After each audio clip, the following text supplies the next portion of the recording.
Percocet, Miley Percocet. There are a lot of people that are huge Future fans, for instance. And that's how they're going to feel closer to him, because they're doing what they're hearing him rap about. They came out with a song about ecstasy. It was almost like the door opened. But then, you know, they won. They won by just flooding the market with that bullshit. You know what I mean? Because we can go... Yo, this shit is like an episode of Pootie Tang, if you think about it. They were pushing all of that bullshit. All of the bullshit. What's with the other one? Hollywood Shuffle. Hollywood Shuffle. Yeah. I love that. So we've been known that we're getting exploited because of our easily malleable minds. I can see that.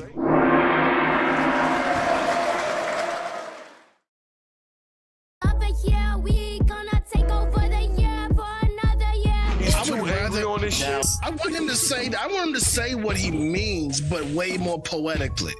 But he is saying the quiet part out loud all the time. If you haven't checked out Kanye's shit, please go check it out so you can make your own reference, own assessment, because that shit is ass. I'm still gonna go listen to it and support Please that do. brother. Please do. And bring back to me some greatness if you find it. But I'm telling you, man, it's garbage.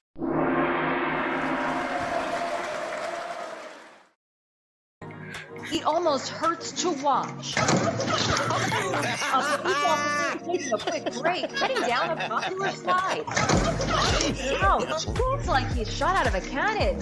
The slide is meant for kids only. Posted warning signs say not intended for adult use and 5 to 12-year-olds only. How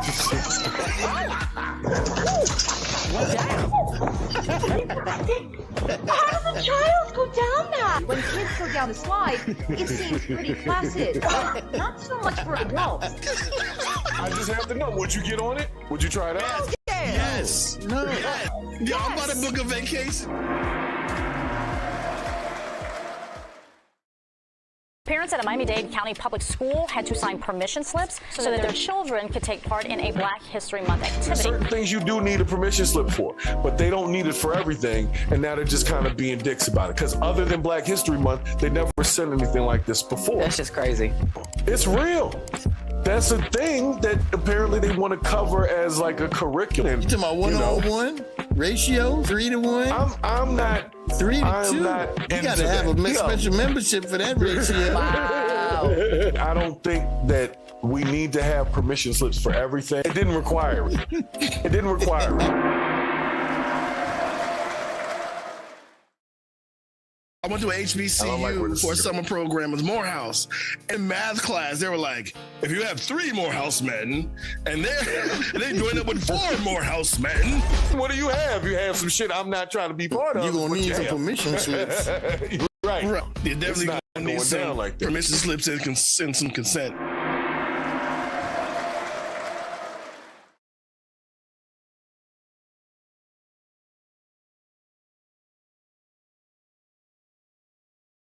This gay, and it's my commercial. And since we spent all the money on the commercial spot, we actually didn't spend any money on the actual commercial. I just need him to get back to the level of college dropout days. How can he get back to that reality as a billionaire? Nah, man.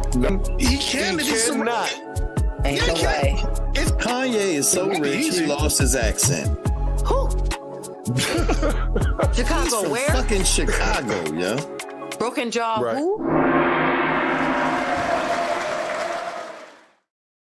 So what's Biden's plan to shore up his African-American base? Buying fried chicken for a black family in North Carolina. I went the route of making sure I had a hamburger. They should have just had Hillary over with the hot sauce at that point. Why he couldn't eat fried chicken? See, that looked like a cookout. That cookout don't sell fried chicken. That was a takeout. Oh, that's right. It looks like fried cookout. chicken. And he did say chicken tenders. Yeah, cookout does sell chicken tenders. They don't have. Yeah, they are happy I had some. And they were pretty good. Cookout is the shit, man. Fuck racism.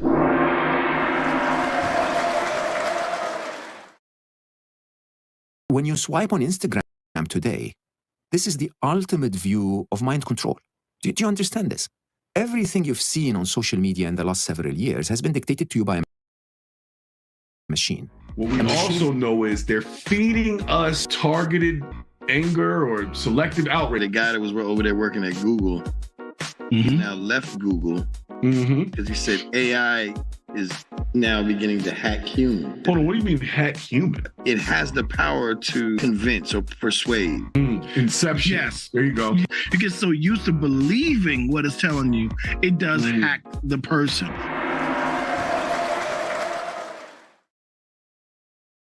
I love high luxury cocaine rap. I will always tell everyone that. Yes. Pop on some Pusha T or Freddie Gibbs and get out of my fucking face. Exactly. That's their space. He said, like coaches on the sideline. Right. Yo, when that nigga, I was empowered. when this nigga said that the serial numbers don't match the gift boxes, like when he was telling people about the prices for these keys now, where did he do that at? He said he's only doing features to keep his numbers up. I don't glorify none of that shit, but if you're going to do it right.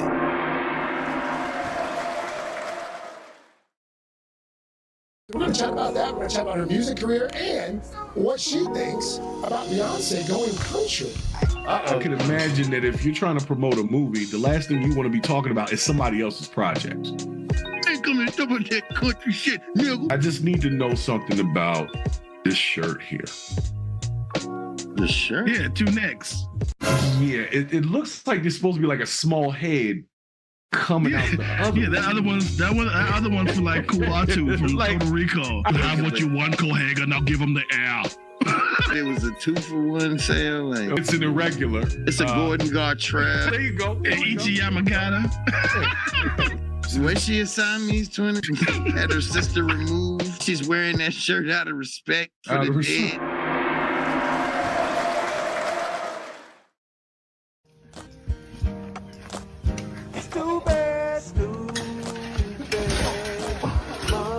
How did he get on the bike? Easy. First place. From upstairs. He was like 8 feet up though. He stood on the top of his car and got on top of that stupid ass bike. Or 2 people held it while he got on, because somebody was filming. By the way you called it stupid, you're saying you wouldn't ride said bike, sir? I am exactly saying that. My daughter had just learned about Lent. And so she said, hey, Daddy, let's do Lent. You know what I mean? That 48 days leading up to Easter. So she is doing a vegetarian shit. And she said, well, Daddy, what you giving up? And I just said something because I wasn't giving up alcohol. So I said, Really? let me do bread and cheese. I'm getting fat, so I just need to do that. Bro. But I just realized that I can't go through a single drive-through in America and avoid bread and cheese.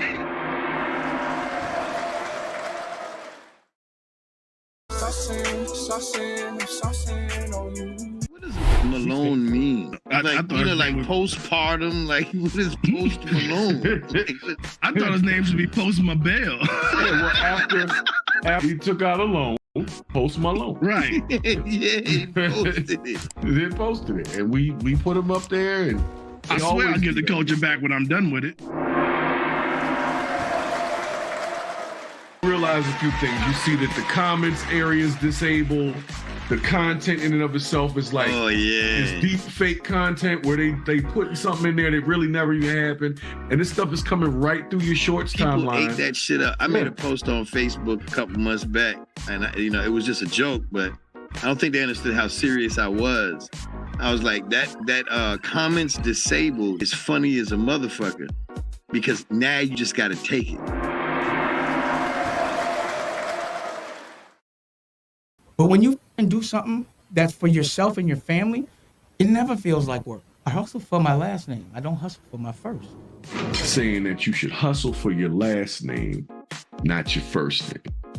And the basic gist of the statement was that you should be grinding for your legacy so you can leave things behind. You should be grinding so that you can be the boss, so that you can give a company to your children or some assets really over to your children. So it was a really good quote. Proud to be American. Hi, Mom. Idolater! Your soul is required in hell!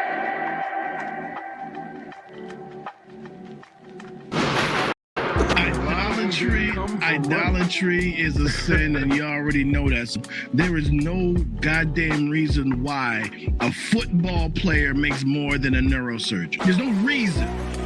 In the world that I choose, that I want to live in, that's what I said. It's like there's no reason that somebody who plays basketball makes more than a firefighter. Well, because firefighters don't pack the seats. Hey, they man. just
I believe we're live. I believe it's happening. I believe it's occurring right now. Another Purge the BS Saturday edition. We are here.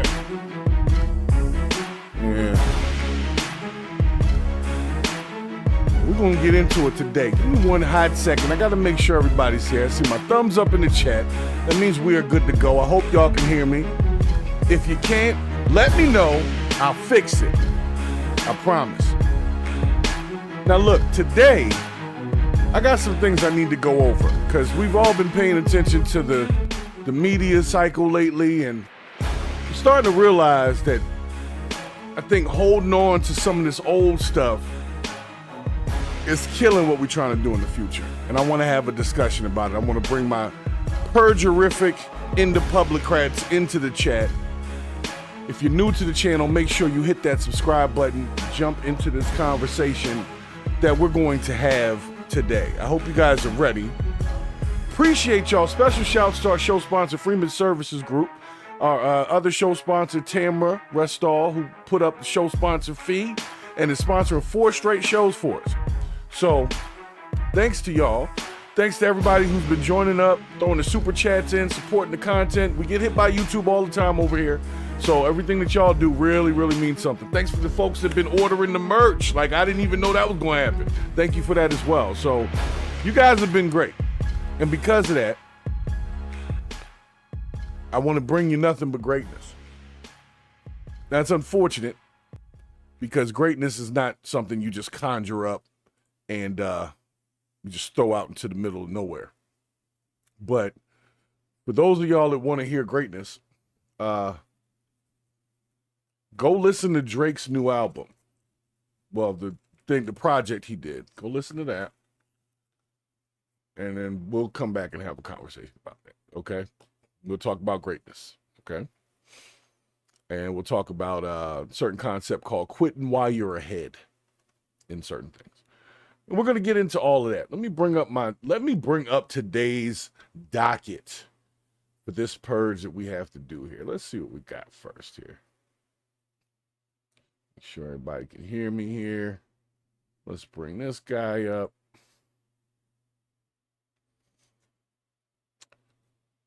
Now, if it gets glitchy today, I'm sorry. No worries. The new computer is on the way. We've got a custom build coming to make sure that we can give you the highest quality, strongest streams, best audio. Want to get the people what they want. You know what I'm saying? Got to get the people what they want. So we're going to back this thing up here. Because sometimes, like I said, we always warm it up We always warm the palate with something a little more humorous first before we get into the serious stuff, because I got to give people a chance to be notified of what's happening and what's going on before they're going to be able to get into this whole situation. So I got to give YouTube a chance to send out their little notifications and such. So since this is a purge of the BS, I do have to make sure that the announcement has been made, which is known as our disclaimer for Purge of the BS. So if you guys please just stand by. This is not a test. This is your emergency broadcast system announcing the commencement of another purge of the BS, sanctioned by the First Amendment. Frustration levels 0 to 100 have been authorized for use during this purge. All weapons are restricted. Government officials have not been granted immunity from the purge of the BS and shall undoubtedly receive the smoke.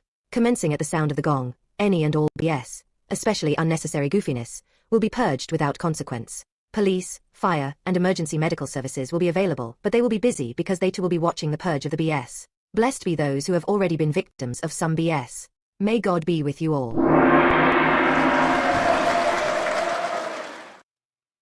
All right, folks. So our first story starts with the question: have you ever been swallowed up? Because I have a story here where a guy is literally swallowed by a humpback whale and lives to talk about it. And like I said, it may not be humorous to those who are deathly afraid of water, whales, or things like that, but I just found it to be an interesting story. I thought you guys might find it to be interesting, so I'm going to let y'all check it out. Now, hopefully they don't hit me with an ad as soon as I hit play, but if they do, I apologize. Which normally they do. This is the BBC people. Leonardo da Vinci was every a great inventor. damn time. So I'm going to just talk through their little ad, even though they got the captions on. You know what? I'm going to give them a second. They're getting a little bit of money right now, and I apologize. For those that tuned in, who pay premium, who don't get ads, I am sorry that you had to be subjected to this long-ass ad. Smart business buying. All right, so y'all check this out. Did you see it? There it goes. Slow motion there.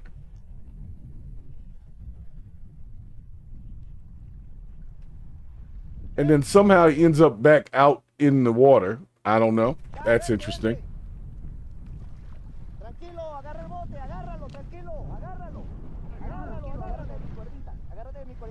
Yo pensé que me había comido ya y que me había tragado. Sí, yo en un principio cuando pensé que había muerto fue como claro, mucho terror. porque pensé que ya no podía hacer nada, ¿no? That is crazy though. Like it happened. I'm seeing it. I'm not tripping. He definitely got swallowed up. Que no hubiésemos llegado a tiempo a la orilla y me fuese a dar hipotermia. Pero ya cuando salí entendí que claro, probablemente era por curiosidad que se había acercado la ballena o quizás como para comunicar algo. Let me say this, guys. Hold on a second. Just to be honest with you, he was out in the middle of like the ocean in what looked like a very small raft, and it looked like a choice. Didn't look like he was being saved from a boat that had capsized or something. He jumped on the raft. The raft was his choice.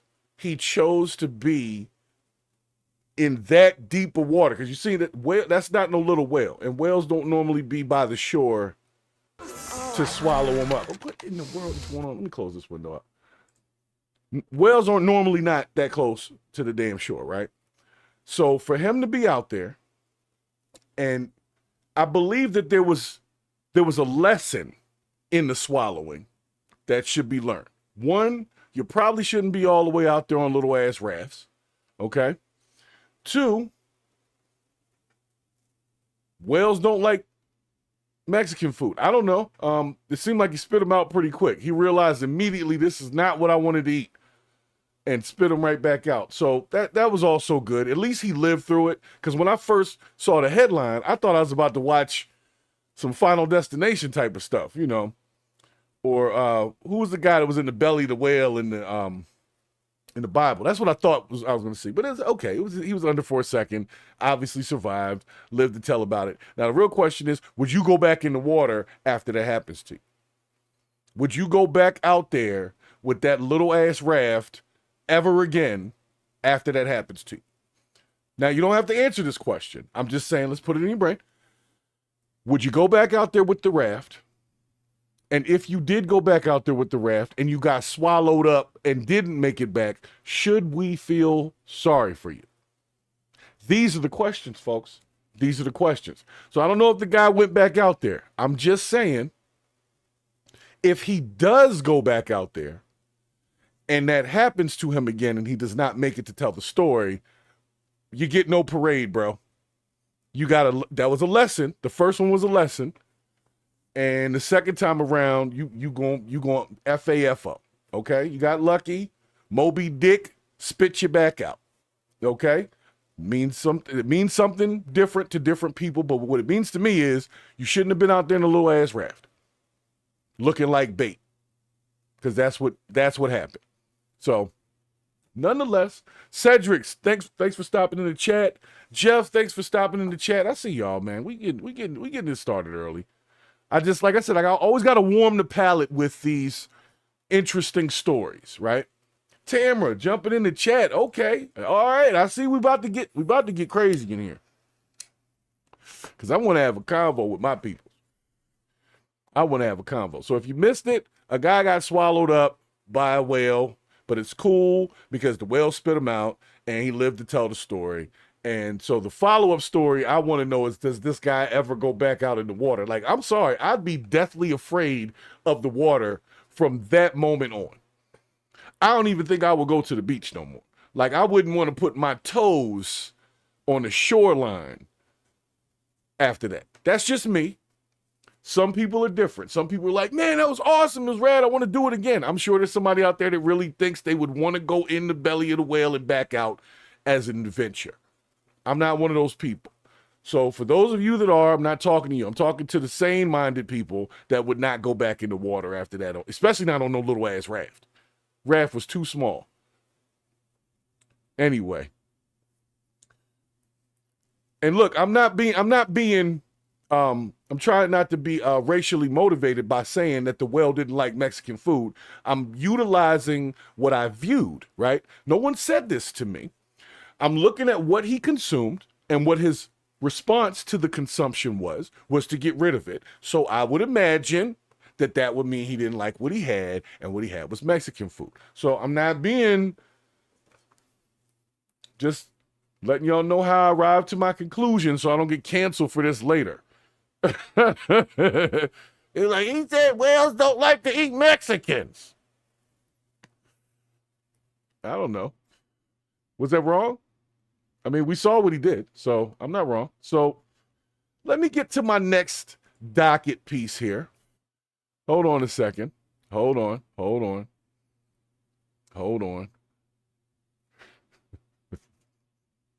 Y'all gonna love this one right here, okay? I'm sorry, but sometimes some of these topics that I be bringing up, I don't look at the whole thing first. I just look at the headline. And the headline is enough to get me to say that's got to be something worth covering on Purge the BS. So you guys got to check this one out. Let's see if it actually loads this time. All right, so Ohio lawmakers have proposed a new law that bans men from ejaculating without intent of conception and would fine men up to $10,000 per ejaculation. Now, granted, the language that I'm giving you is probably going to get hit by YouTube, but this is a real thing. I'm just covering the topics. I'm not advocating. I'm definitely not advocating for this. I'm gonna tell you that right now. I am not advocating for this. So in Ohio, like I said, there's apparently a problem where guys are just busting off all over the place with no intent of conception. So they're just firing shots with no targets, so to speak. And apparently Ohio lawmakers felt that this was such a problem that they had to get together and try to put a law on the books to fine men for, I wouldn't call it premature ejaculation, but what would we call this? immature ejaculation? I don't know.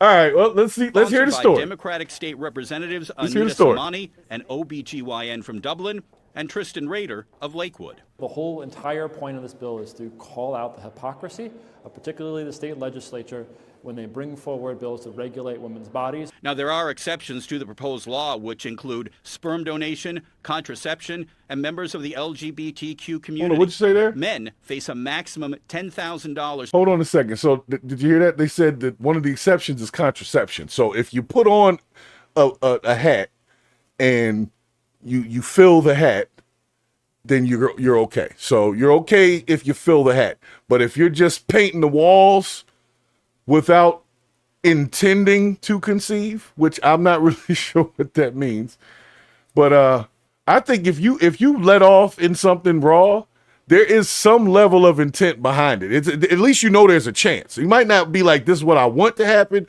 but you know there's a chance. So maybe that's not intent, but there's some level of negligence, if you want to say that. There's a little negligence there. All right. So far they said sperm donation is so if you do that, you can still do that. You can still fill the cup. And you can still fill the hat. But you can't paint the walls without getting a $10,000 fine.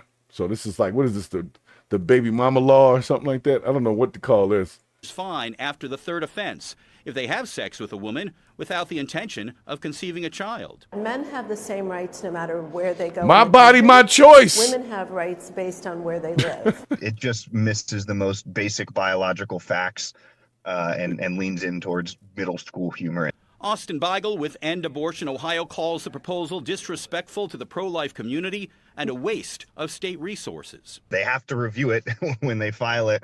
They're going to have to stick a legal team on it, wasting time on that and delaying other bills that are trying to be reviewed as well.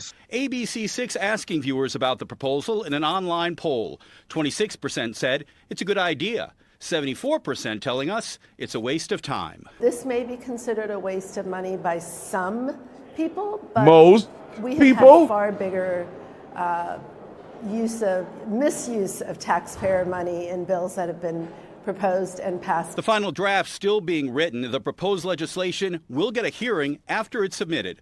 But with a Republican-controlled legislature, the bill not expected to go anywhere. For this particular bill, that's certainly okay. All right, I'm going to pause this for 1 second.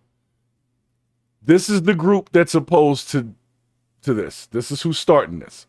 This guy that may or may not be painting the walls of the opposite sex, and this lady who may or may not have had those walls painted for quite some time. Okay? Why they felt this was such an important thing that we need to come together and have a bill to penalize, no pun intended, but penalize men for shooting without understanding the background. $10,000. Now, granted, I think they said you get 3 offenses, okay? You get 3 offenses of immature ejaculation before you get the $10,000 fine. So you can at least make it through a weekend without getting the fine. But I'm just being honest, the fact that somebody came into a room with another person, because it's more than one person, and they're male and female, I don't know their sexual orientation, but I would venture to say that it's probably not the standard in some way. They're probably into something I'm not into. Or maybe this guy had a problem with doing that too much, just busting off everywhere. And he wants to like change the world because he felt like, because how do you police that? Let's just be honest. Let's just be 100% honest. How do you police immature ejaculation? Is the Fed going to kick the door down on the bathroom when you're taking care of yourself? Is that what we're talking about? Or you could make the case that to some degree is birth control. You see what I'm saying? Hey, I'm participating in birth control over here, officer. I'd appreciate if you closed the door. I don't know. They'll have to come up with a way to really police that. And I just think that there's no way to police that without obviously breaking some laws and violating some privacy rights.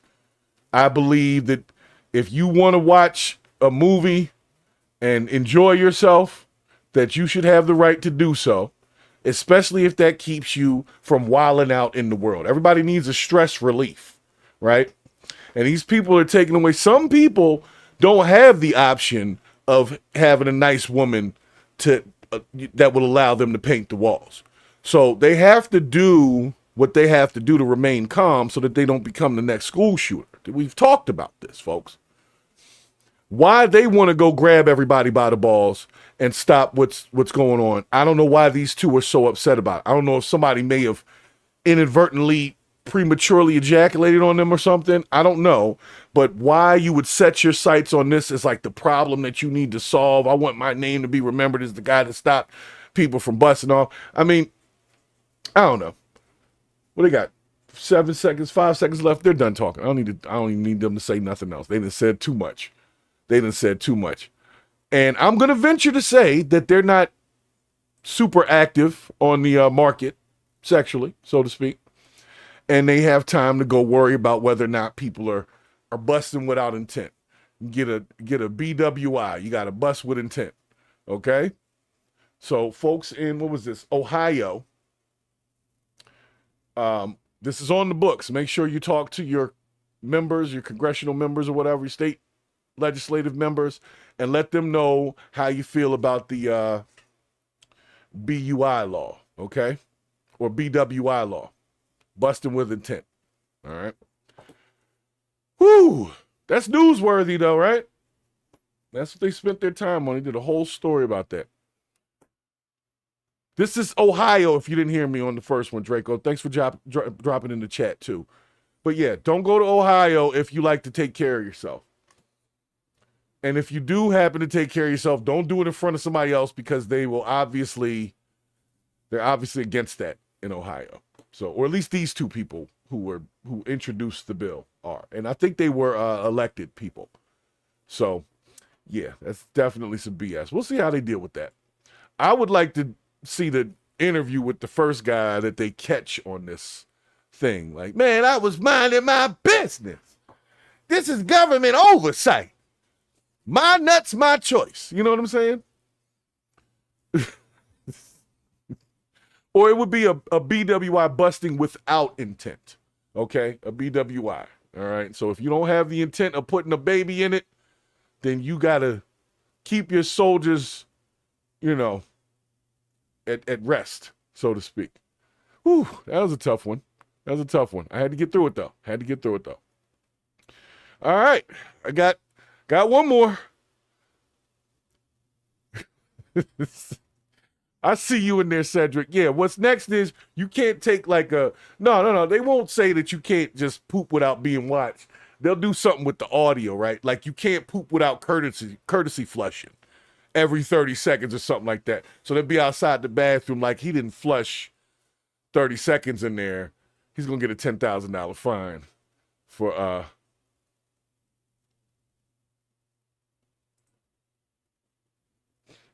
All right, let me see here. Yeah, I had to stop there. It's just too much to think about.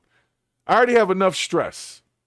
I have enough stress right now. I don't need to worry about if somebody's going to kick in the door waving in the 4-4 just because,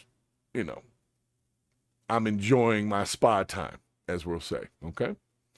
All right, so we're going to go into the next piece because we are celebrating Side Chick Day, as it's been dubbed. Side Chick Day, for those that don't know, is the day after Valentine's Day. So for the people that are side chicks, they normally don't get, or side person day. I'm sorry, I gotta be politically correct on this one. It's side person day, okay? So happy side person day to the side persons that couldn't have their person with them on the main person day. All right. But we're going to get into an interesting story where one sexy red explains to us the most romantic thing that anyone's ever done for her. Such a moving story. I needed you guys to hear it. Give me a second here. Let's just go ahead here. All right, sexies of the Reds. Hold on, let me bring it back here. Want to be honest, the most romantic thing somebody did for me, it was my first boyfriend. I was just in high school. He was a little older than me, and it was Valentine's Day. I'll never forget. He robbed somebody and gave me the money and gave me the bill he stole, and it was just so sweet because he was out of breath and stuff. He's like, here, I just got this for you. I was like, oh, so sweet. If you didn't hear Thank it, you, because nobody never did nothing like that for me. He stole for me, so I'm like, oh, you did that for me, really? How old were you? I was like 15. I was 15. Yeah, 15. That was my first boyfriend. And that's the first time somebody ever had got me a gift or tried to do something for me. And I know he didn't have it. So the fact that you still made a way and you did what you had to do, that was nice. And it was only $13. But it was nice. And it was a fake Gucci belt. But I was so, it was sweet.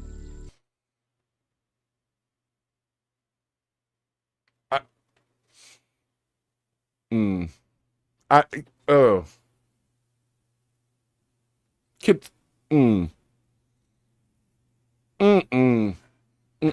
right, guys. I'm about to explode in purging the BS on this one. Now, look, I'm going to start with something soft, okay? I feel bad for Sexy Red that at that time when she was about 15 in her life, that she lived in an environment where someone thought that robbing someone and giving her the goods was a romantic thing to do. I'm going to start there because that means you are in a super dysfunctional area and situation, and the people that you're associating with are dysfunctional as hell. Okay, so we're going to start there.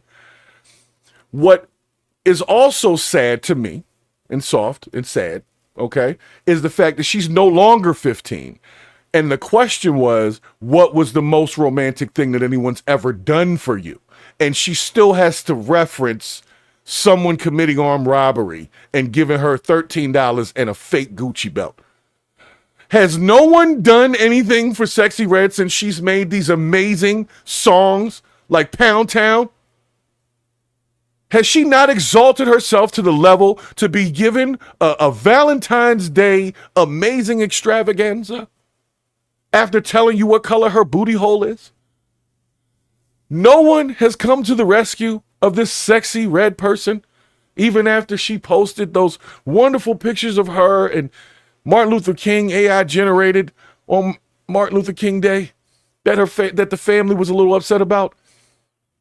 Why is no one doing these things for this quality woman? These are the questions.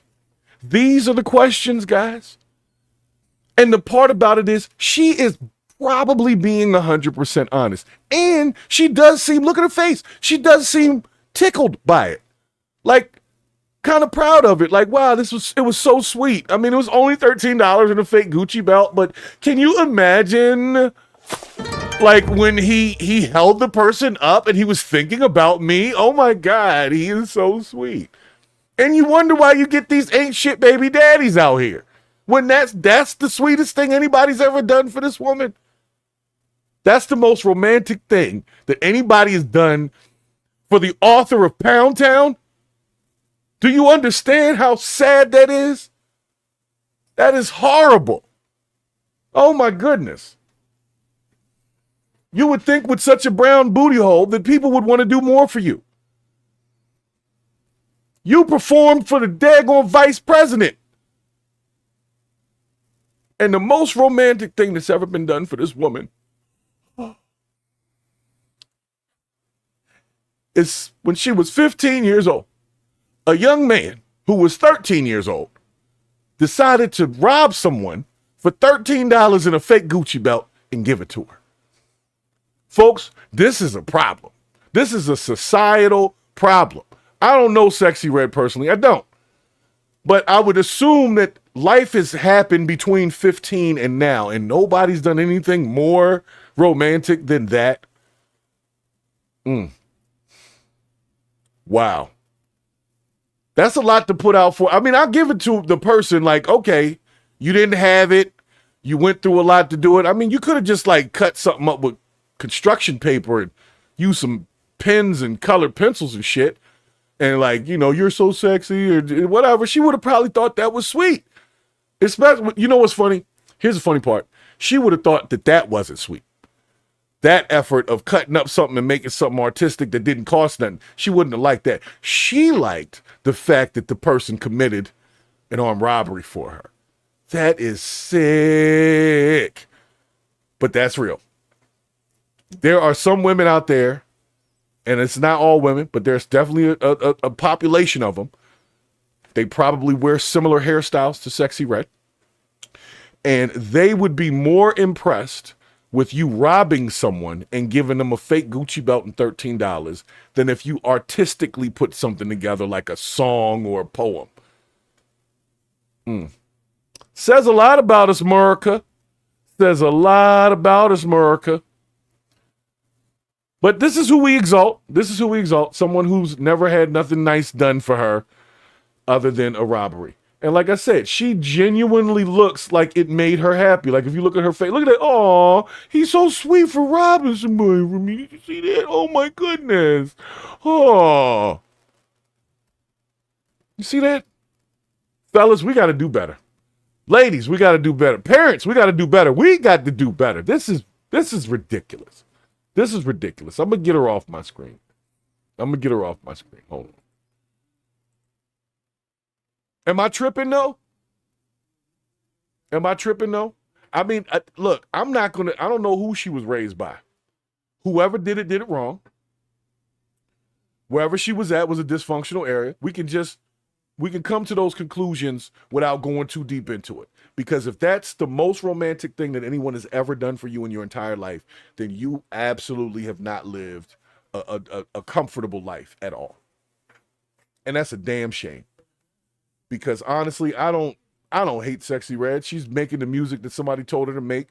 They exalted her to the top of her little game. And obviously nobody else was doing anything for her before then, that she had something to stand on and say, oh, I can't make that kind of music because I'm so respected in the community. You know what I'm saying? So she decided to do what was going to get her the bag. The bag has been procured. She's even got a makeup line with the different colors of her booty hole. So she's an entrepreneur. Okay. And I don't blame her for that. If that's the life she was living, I don't blame her for that. I'd have got out of that too. People got to rob folks to impress you. I mean, that's a lot though. I don't know, fellas. You willing to do all that to prove your love to Sexy Red? You willing to commit armed robbery and facing 20 years? I don't know any woman that's worth that. I don't know. That's one. I'm going to poll that this week. I'm going to do that as a poll question. I'll be like, would you rob somebody to prove your love to like Janet Jackson or something? If the promise was if you did this, you would like have Janet Jackson or something. Now I'm old, so me saying Janet Jackson, the young dudes are like who? Janet Jackson? I want that Sukiana or something like that. Like, nah, man.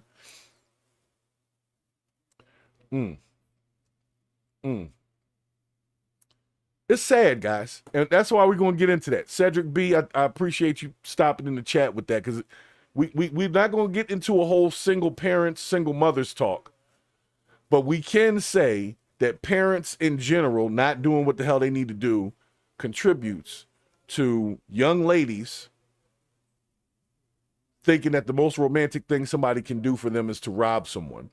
Then those young ladies have a child, normally probably a son, like you're talking about. Then all of a sudden the son is the head of the household, but he's not even old enough to be the head of the household. So he becomes toxic.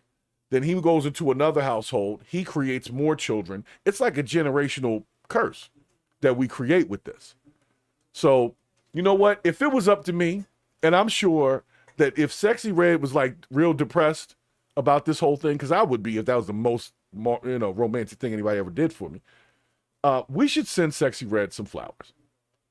And I'm being honest. Like, if that's really her life, I feel bad for that. And maybe somebody should do something nice for her. Maybe she wouldn't be making Pound Town songs if people were doing nicer things for her. I don't know. I'm just saying it couldn't hurt. If that's the best she done had, is somebody committing a robbery for her. Okay. All right, guys, let's keep it moving. Let's keep it moving. I got two more All right, we got that one. Got that. Oh, I'm supposed to do this one. All right. All right, guys. Before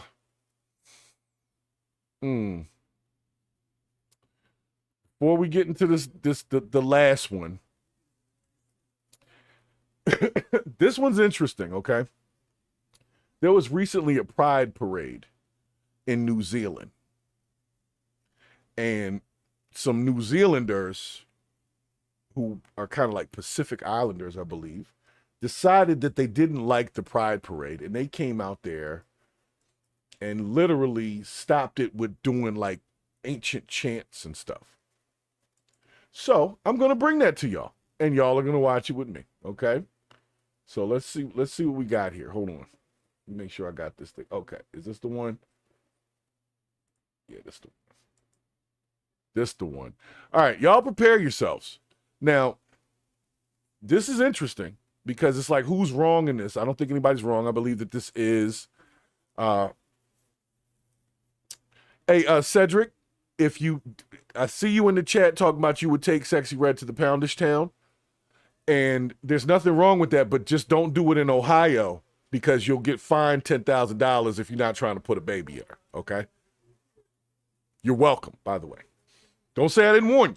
If you go over there to Cleveland, Cincinnati, and start popping off, boy, you end up with a fine. You come back with a child support order and a $10,000 or a $10,000 fine, one or the other. All right, so be careful. So nonetheless, let me bring you over to our next story here, which is they're not Samoans. There's something different, but you'll see. Y'all check it out. Tamara, thank you for letting me know about the membership thing not working. I'm going to have to get that figured out too. What if there was no galaxy far, far away? What the hell is that? And there was no joy. And they never did assemble. What if every second didn't count? And he never did remember who he was. Hold on 1 second. What if she...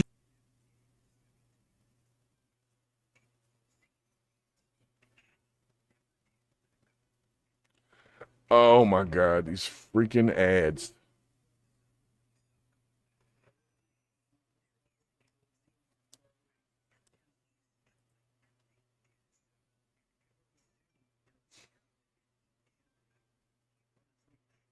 Oh, man. Okay. Hold on 1 second. What is this?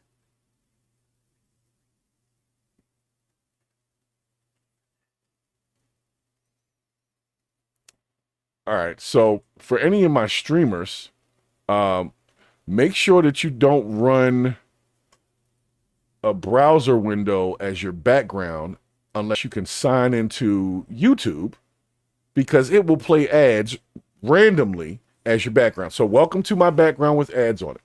All right, perfect. So we are back now. You guys still with me?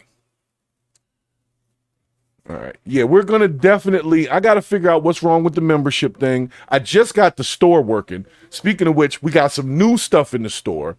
We got the I Purge there for our AM shirts now. We've got the End the Publicrat shirts now. We've got some new hats and stuff coming out. So you're going to start seeing the merch. Thank you, everybody who's been doing that. Thanks, Tam, for the super chat over there, too. Thank you so much. So let's get into the story. And this is apparently the Man Up group from New Zealand, and they are upset about the Pride Parade.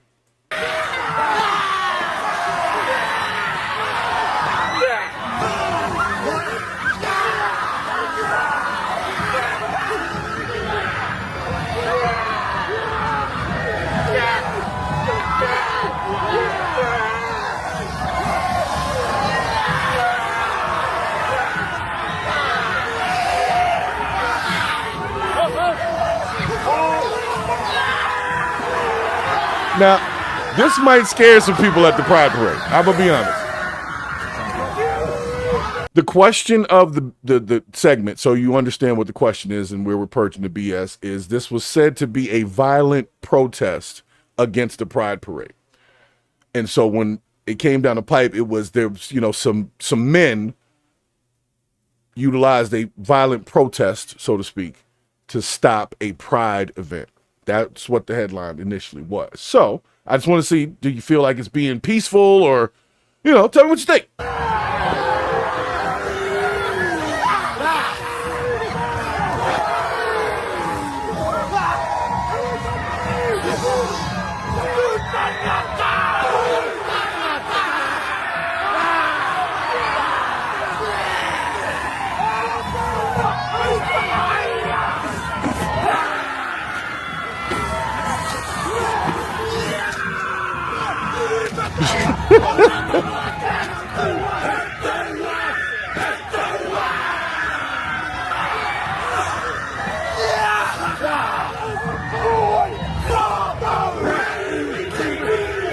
Okay. Oh! They're going like 300 over here.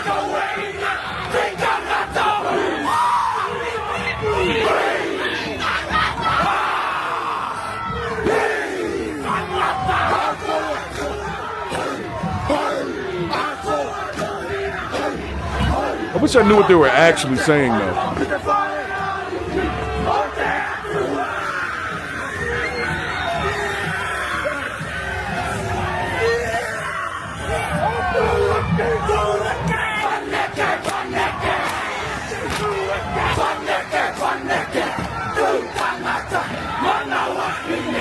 Somebody please tell me what movie that was with The Rock in it that had the kids doing this thing at the beginning of the soccer game. Please, somebody put that in the chat. I cannot remember it.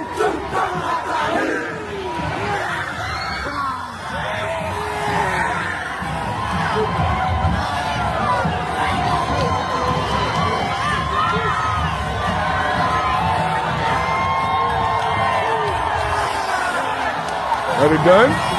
Uh-oh. It's such a shame. Hold on now. Wait a second. The lady said it's such a shame. Who was she talking about? The folks that were protesting in whatever they were doing? Or are we talking about the folks in the Pride Parade? Now, are they breaking the law with what they're doing? They don't seem to be angry, not violent, I'll say. I haven't seen them touch anybody. I definitely seen them doing their little thing, though. They look like 300 mixed with school days, mixed with drumline or whatever that. What was that thing? What was that movie? I can't even remember the damn movie. But anyway, y'all know that this is not acceptable only because it's striking what they call fear in the masculinity. What these guys are attempting to show, or at least what I'm seeing, their shirts say real men, man up. So they're going for, they want to be manly. So they're using like tribal chants and things like that. I wish I knew what they were saying, but I feel like they're not breaking any rules here. I think they're just protesting what they think is wrong, and they're doing it in some language, So let's see here. Let's let it finish up, because this is the big story in New Zealand right now. There's violent protests against the rainbow people.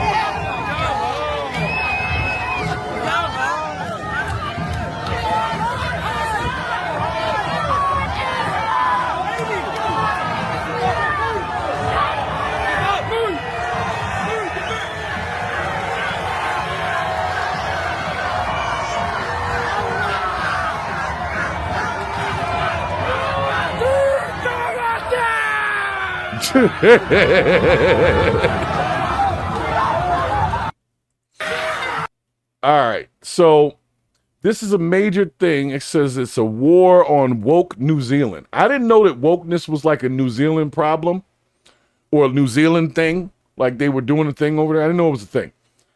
But there is a lot going on in these images, if you want to be honest. It's like, can you fault someone who feels a certain way for choosing to protest using their native language? It's obviously organized. They came together and they don't want a whole bunch of that walking down their street, I guess. I don't know. I don't know. But the comments seem to be in support. on the X thing here. The comments definitely seem to be in support because they're talking about trying to save kids from gender affirming surgeries, and there's a distinct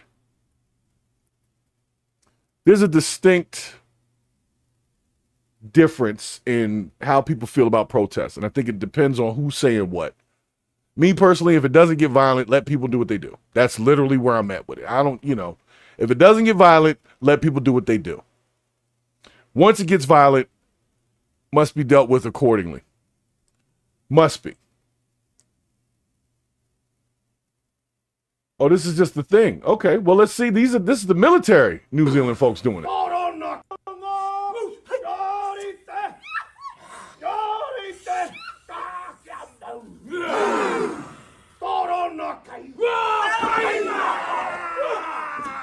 Yo, that shit be pumping me up, though. I ain't gonna lie. I get it. It's like crunk. Getting crunk.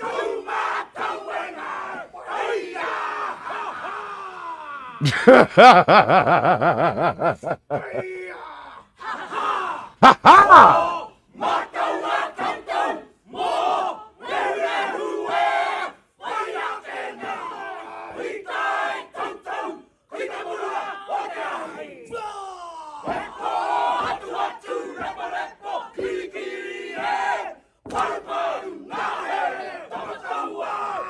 I'm gonna be honest, if somebody starts a fight like this, I ain't with the fight. That's over with. I'm not with it. Nope. I know you done called in the gods or something. You done powered up like Super Mario out this joint. I'm not with it. Nope. And for those that are into the whole diversity thing, there's women in here too. Okay? So you should be happy with that. For those who are, there's not enough representation. Well, there's ladies in here doing the same tribal joint. And honestly, her face, if you look at the lady face, is way more angry than the dude. Actually, I'm more scared of the lady. So I'll let them finish out their little dance. But I'm going to be honest with you. I think that was pretty cool to address it that way. Instead of coming out there calling the people on the other side of the Pride Parade, calling them names or throwing stuff at them or whatever. They came out there and did like a whole tribal thing. It was actually pretty freaking impressive.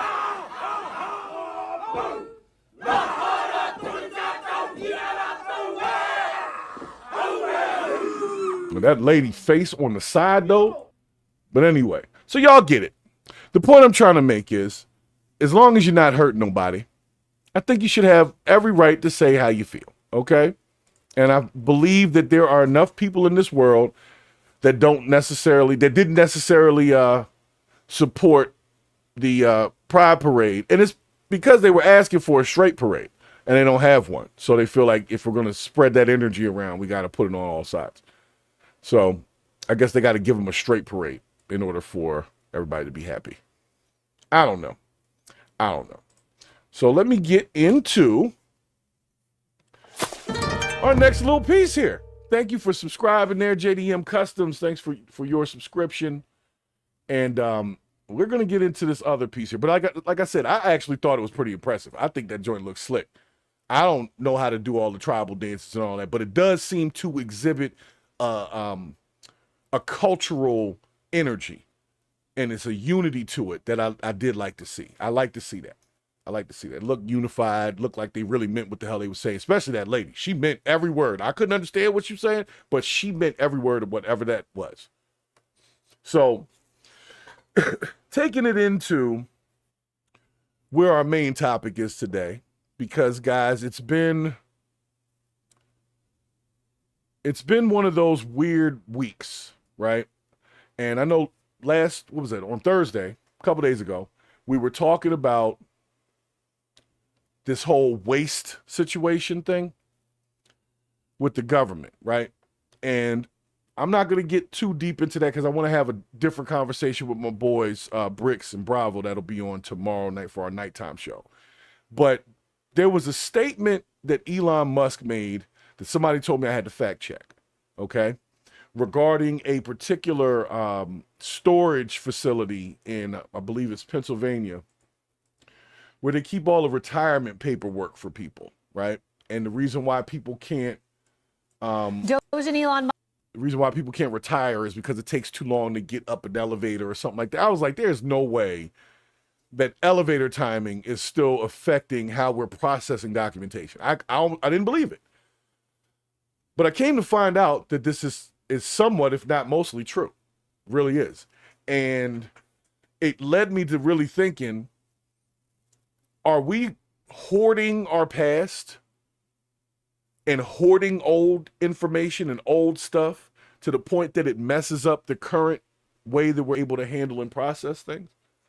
For instance, if this stuff is all paper-based, even if you need that for records keeping, we should still have a digital way of doing all of this. It doesn't need to be by hand.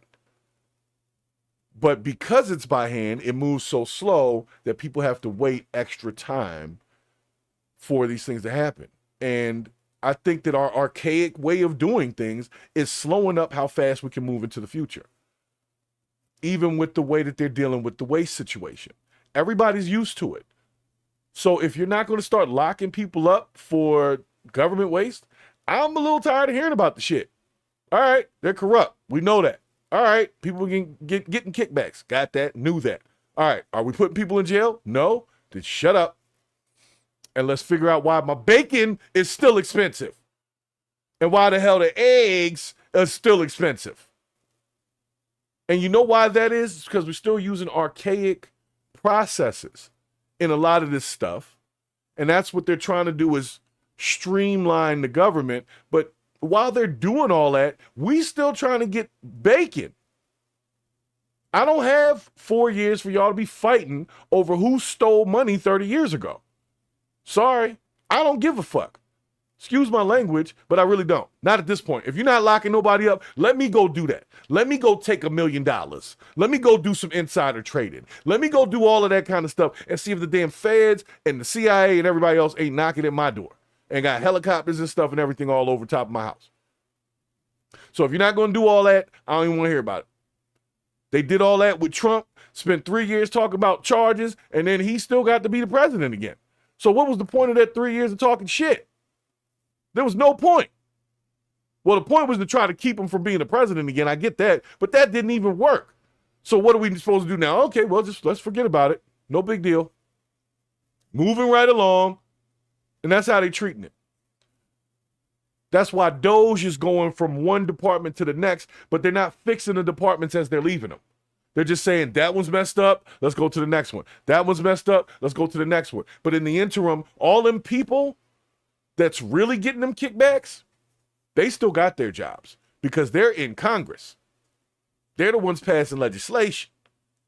That's who don't want that money to go. You gotta hear about this. Oh my God. With Go from idea to illustration faster with generative AI. So hold on 1 second.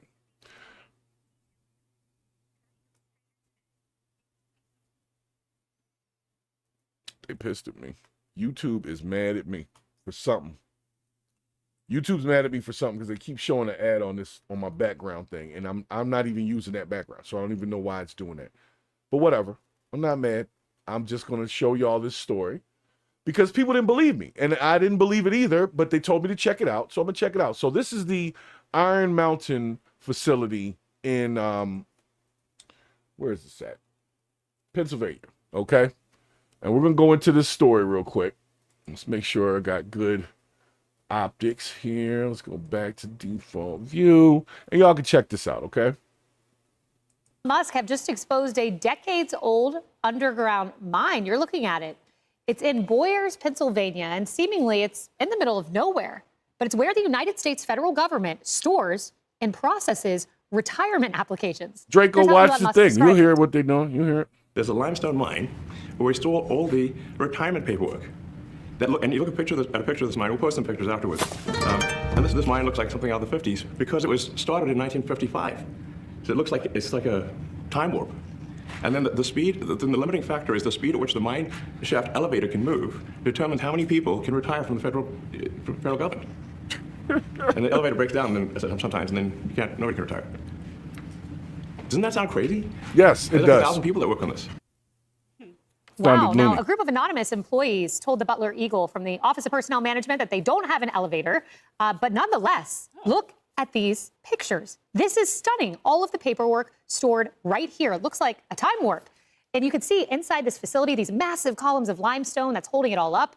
Millions of paper files are stored right here. And according to Doge, every month, the facility takes about 10,000 applications for retirements and then sorts through them entirely by hand. Now, it's unbelievable that the government of the world's foremost superpower processes retirement applications 230 feet underground. There's one person who is not surprised by it, and he's sitting in the middle of our couch, and his name is Jason Chaffetz. Now, before I let this guy talk, they told me to look it up. I went to look it up because somebody told me that it was BS. There's no way that the U.S. government's process is X, Y, and Z. And so I said, well, let's go find out.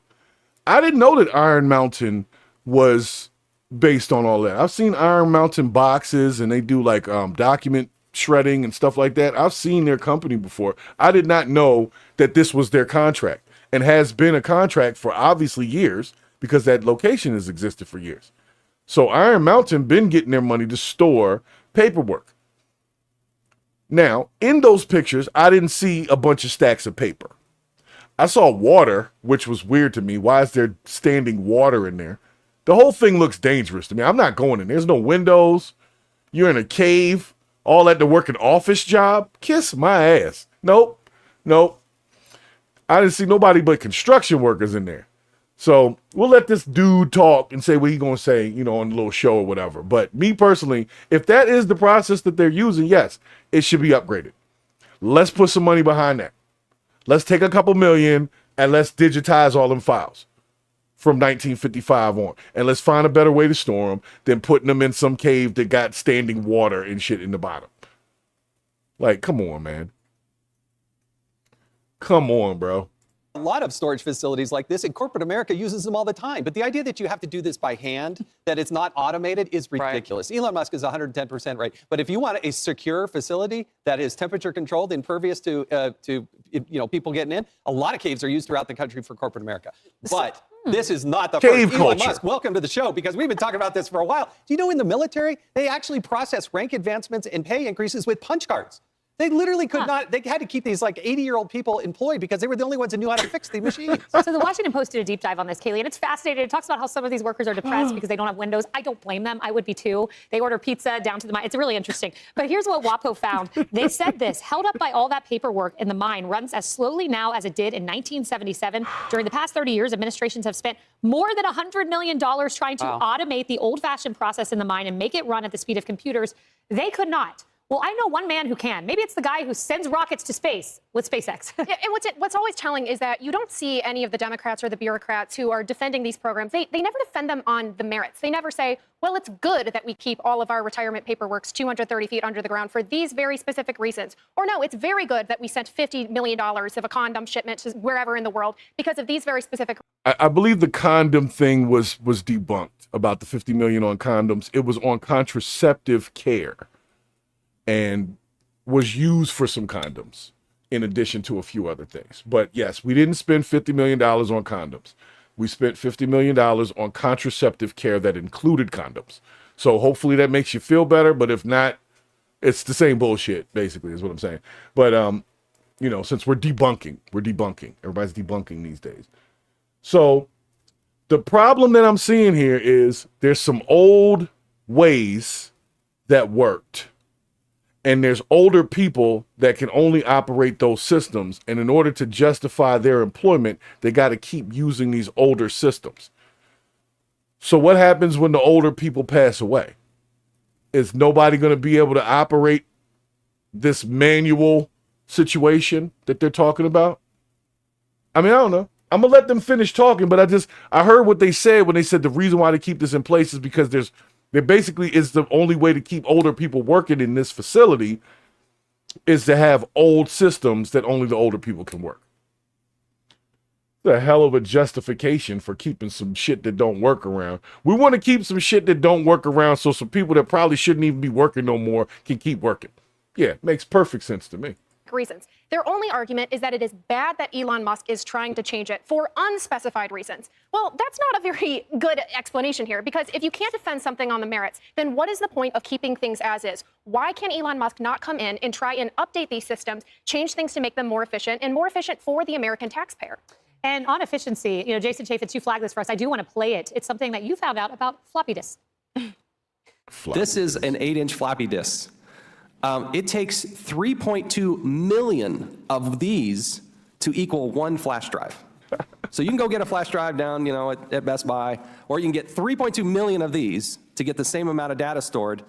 And this is still what the Department of Defense is using. It is absolutely stunning. I went on an AWACS airplane to go check it out. This was 2010. They were excited because they were just now installing Windows 95. Yeah. So to put out a bounty, let's go find out the most arcane system out there. I guarantee you there are places in the administration still using Windows 95. Yeah, but those were not the windows they were looking at in the dungeon. Yeah. They wanted real windows.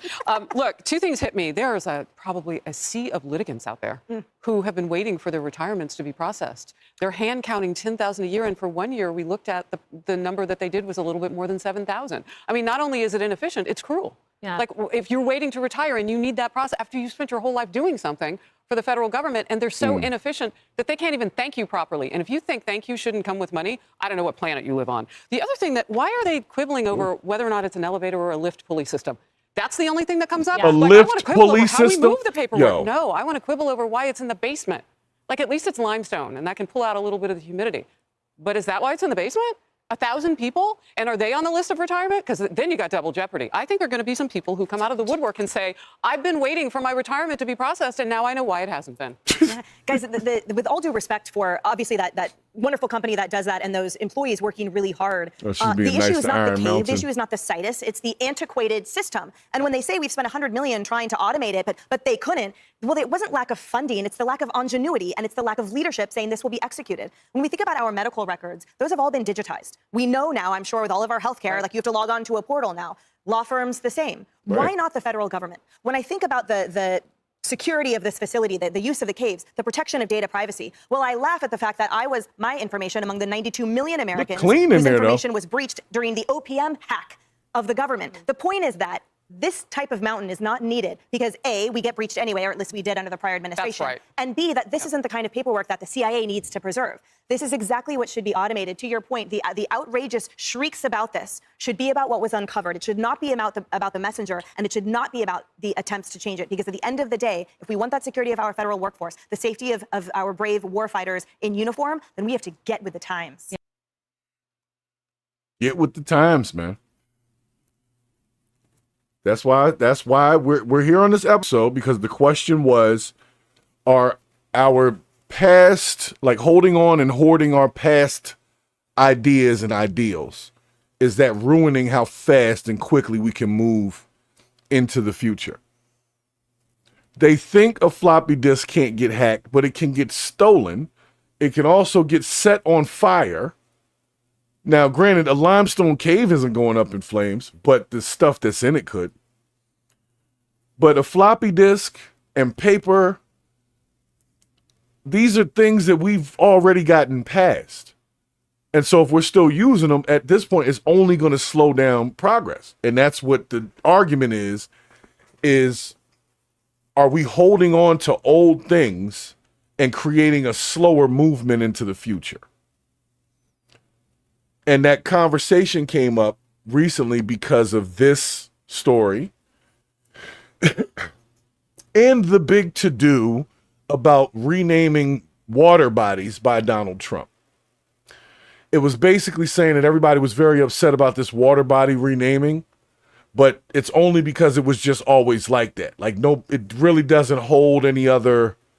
It was American property, so they could technically rename it however they felt to do so. And it wasn't going to kill anybody if it was renamed. But it became such a huge thing that we weren't paying attention to Trump Plaza Gaza, that's going to be the thing. That's where all that money going to go, if you didn't know.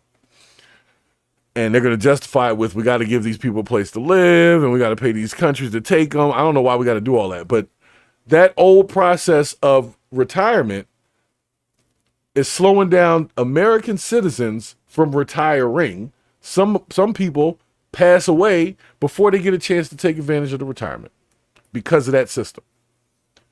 And Elon Musk says this is an issue.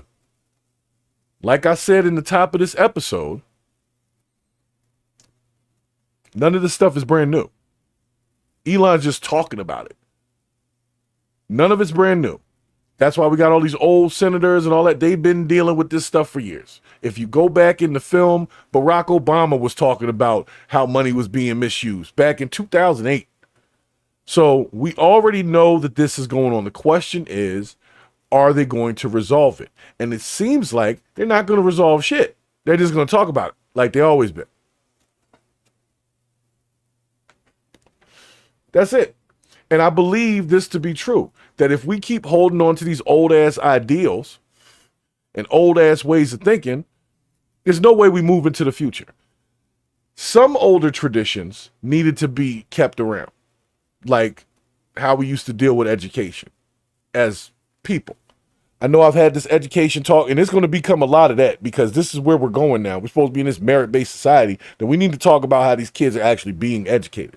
And we need to talk about teacher salaries and getting the best people to really be those driving forces in the creative minds of our youth. You know, mentorship and shit like that. Remember, they closed down all the police athletic centers. They closed down all types of stuff to take away from us being able to, as a community, effectively raise the kids. So we're going to get into that. But I think part of it is we still mad about old shit. This whole situation with this particular Iron Mountain thing, they said it was built in the 50s, meaning it's been the same thing since the 50s, meaning every president and every administration that has come through since the 50s has seen and heard of the same thing and just said, don't worry about it, and found something more personally important to drive their goals as president. So I don't want to keep hearing about where money went until I can find out where this money is going to go that actually affects me. Or if we locking people up, let's get to locking them up. All right? Elon and all of y'all, if you see some people's names on some paperwork, I know a few people quit their jobs and so on and so forth. But hey, me quitting the job doesn't keep me from criminal charges if I got something pending by the feds. So if that's what y'all going to do, I'm going to need y'all to do it. But in the interim, regular people are waiting for retirement because we have an old system in play and they don't want to digitize the shit. And nobody's asking why.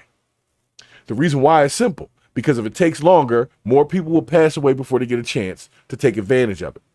And then their beneficiaries will have to go through a whole bunch of red tape to get the benefit that they never actually got. They're making it hard on purpose. Pause. They make it hard on purpose. And I don't know if that's a good thing. I mean, they make it hard on purpose to try to keep people from defrauding the system. But in the same breath, they're basically keeping people from actually using it correctly because it's complicating things. I don't want any veteran that I know to be worried about whether or not they can retire when their time comes to retire.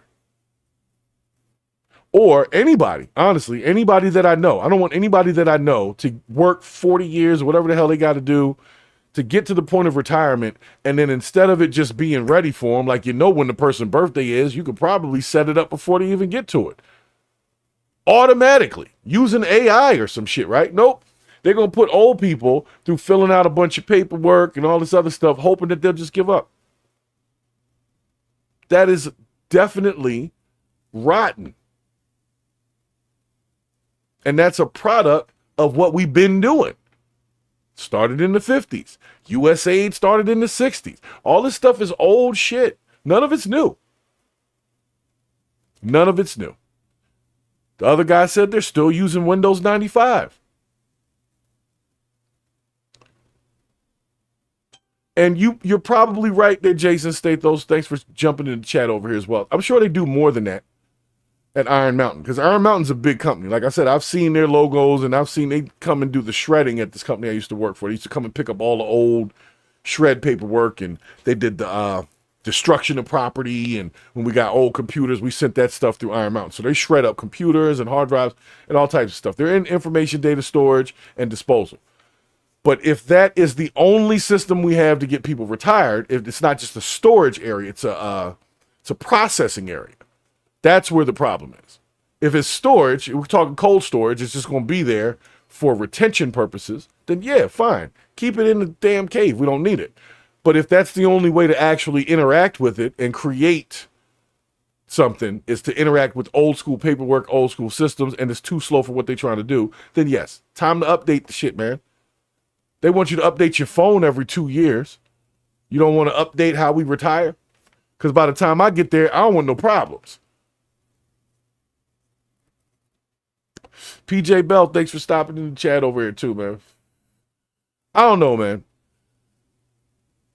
I have to bring it to you because I think if we're looking backwards too long, then you run into shit that's in front of you, right?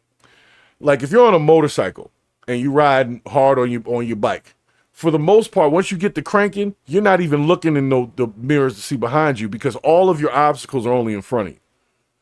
If you're moving slowly, like slower than the traffic, now you have obstacles in front of you and obstacles behind you. I believe that the U.S. needs to be on some motorcycle shit.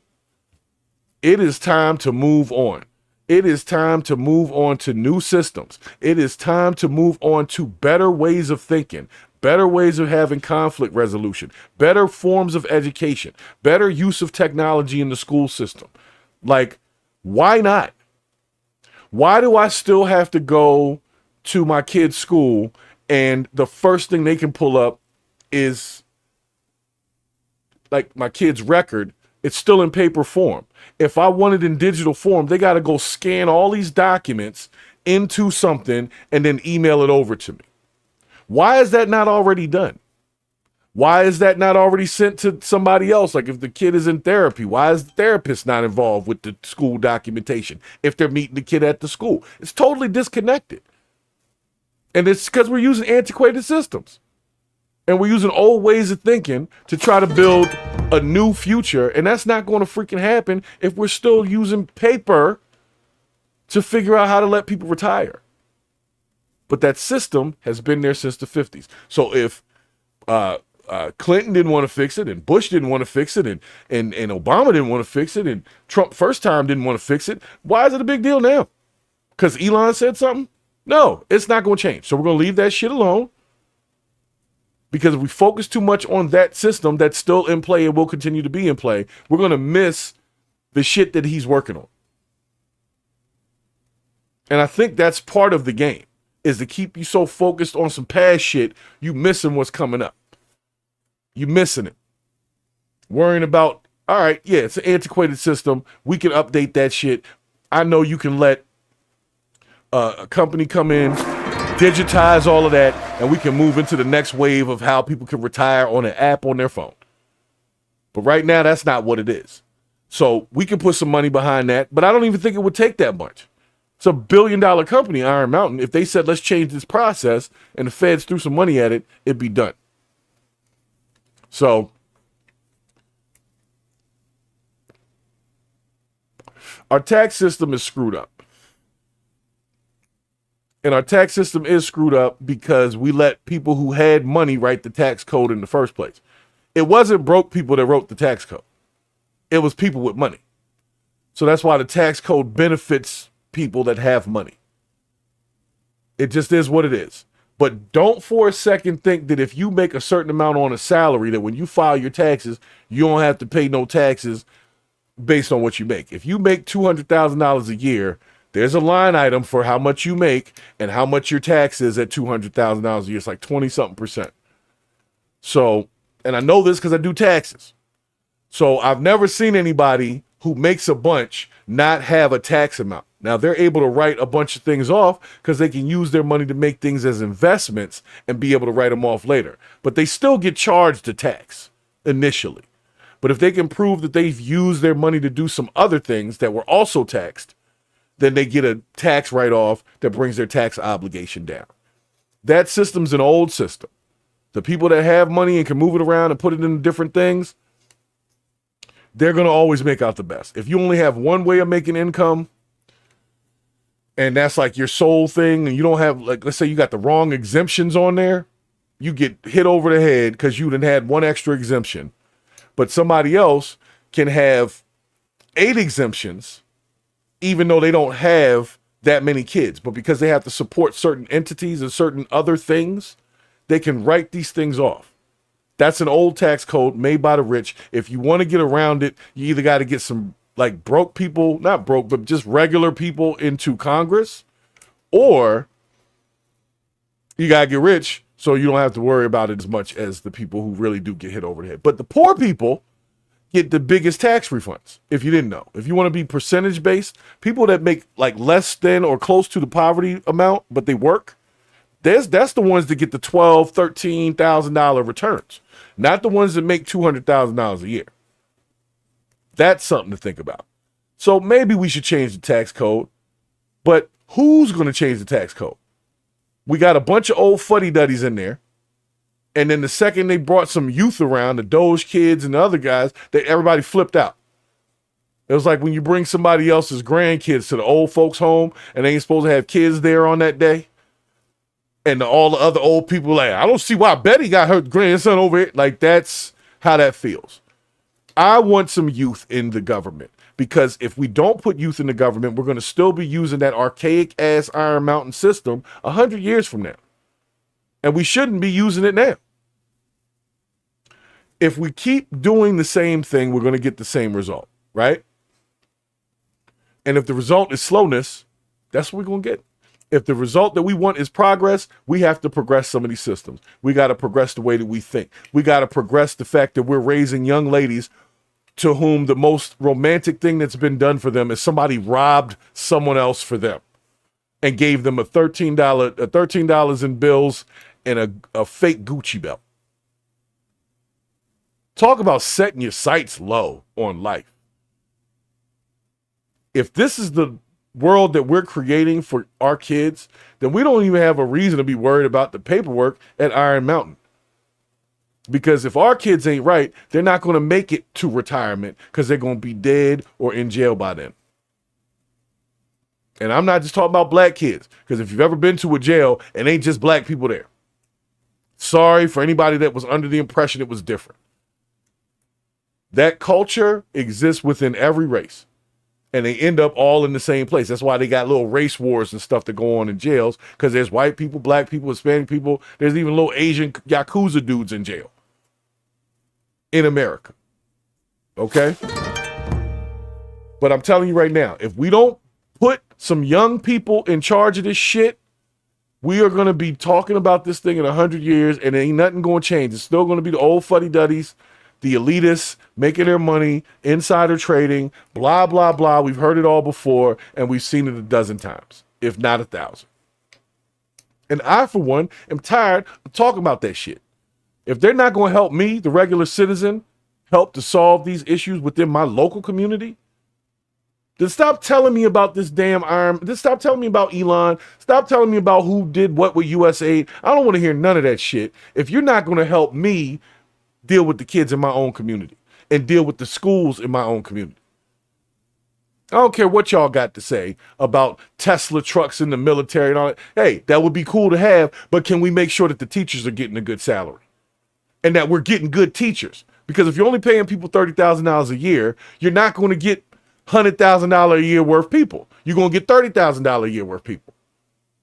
So you need to increase their skill set. Have them understand more about mental health. Even though mental health wasn't really a big thing when I was a kid, there was just some kids that was weird and some kids that weren't as weird as those kids. But all of the kids had a chance. And the teachers used to actually give a damn. You see what I'm saying? The teachers used to give a damn. They would see a kid that had potential, but was just, talking a lot or was goofing off a little bit. And they would be like, hey, you know what? We do a tutoring thing at this time on this day. You should stop by that. Then they'll call the parents. Hey, we think this person would be great for this particular program.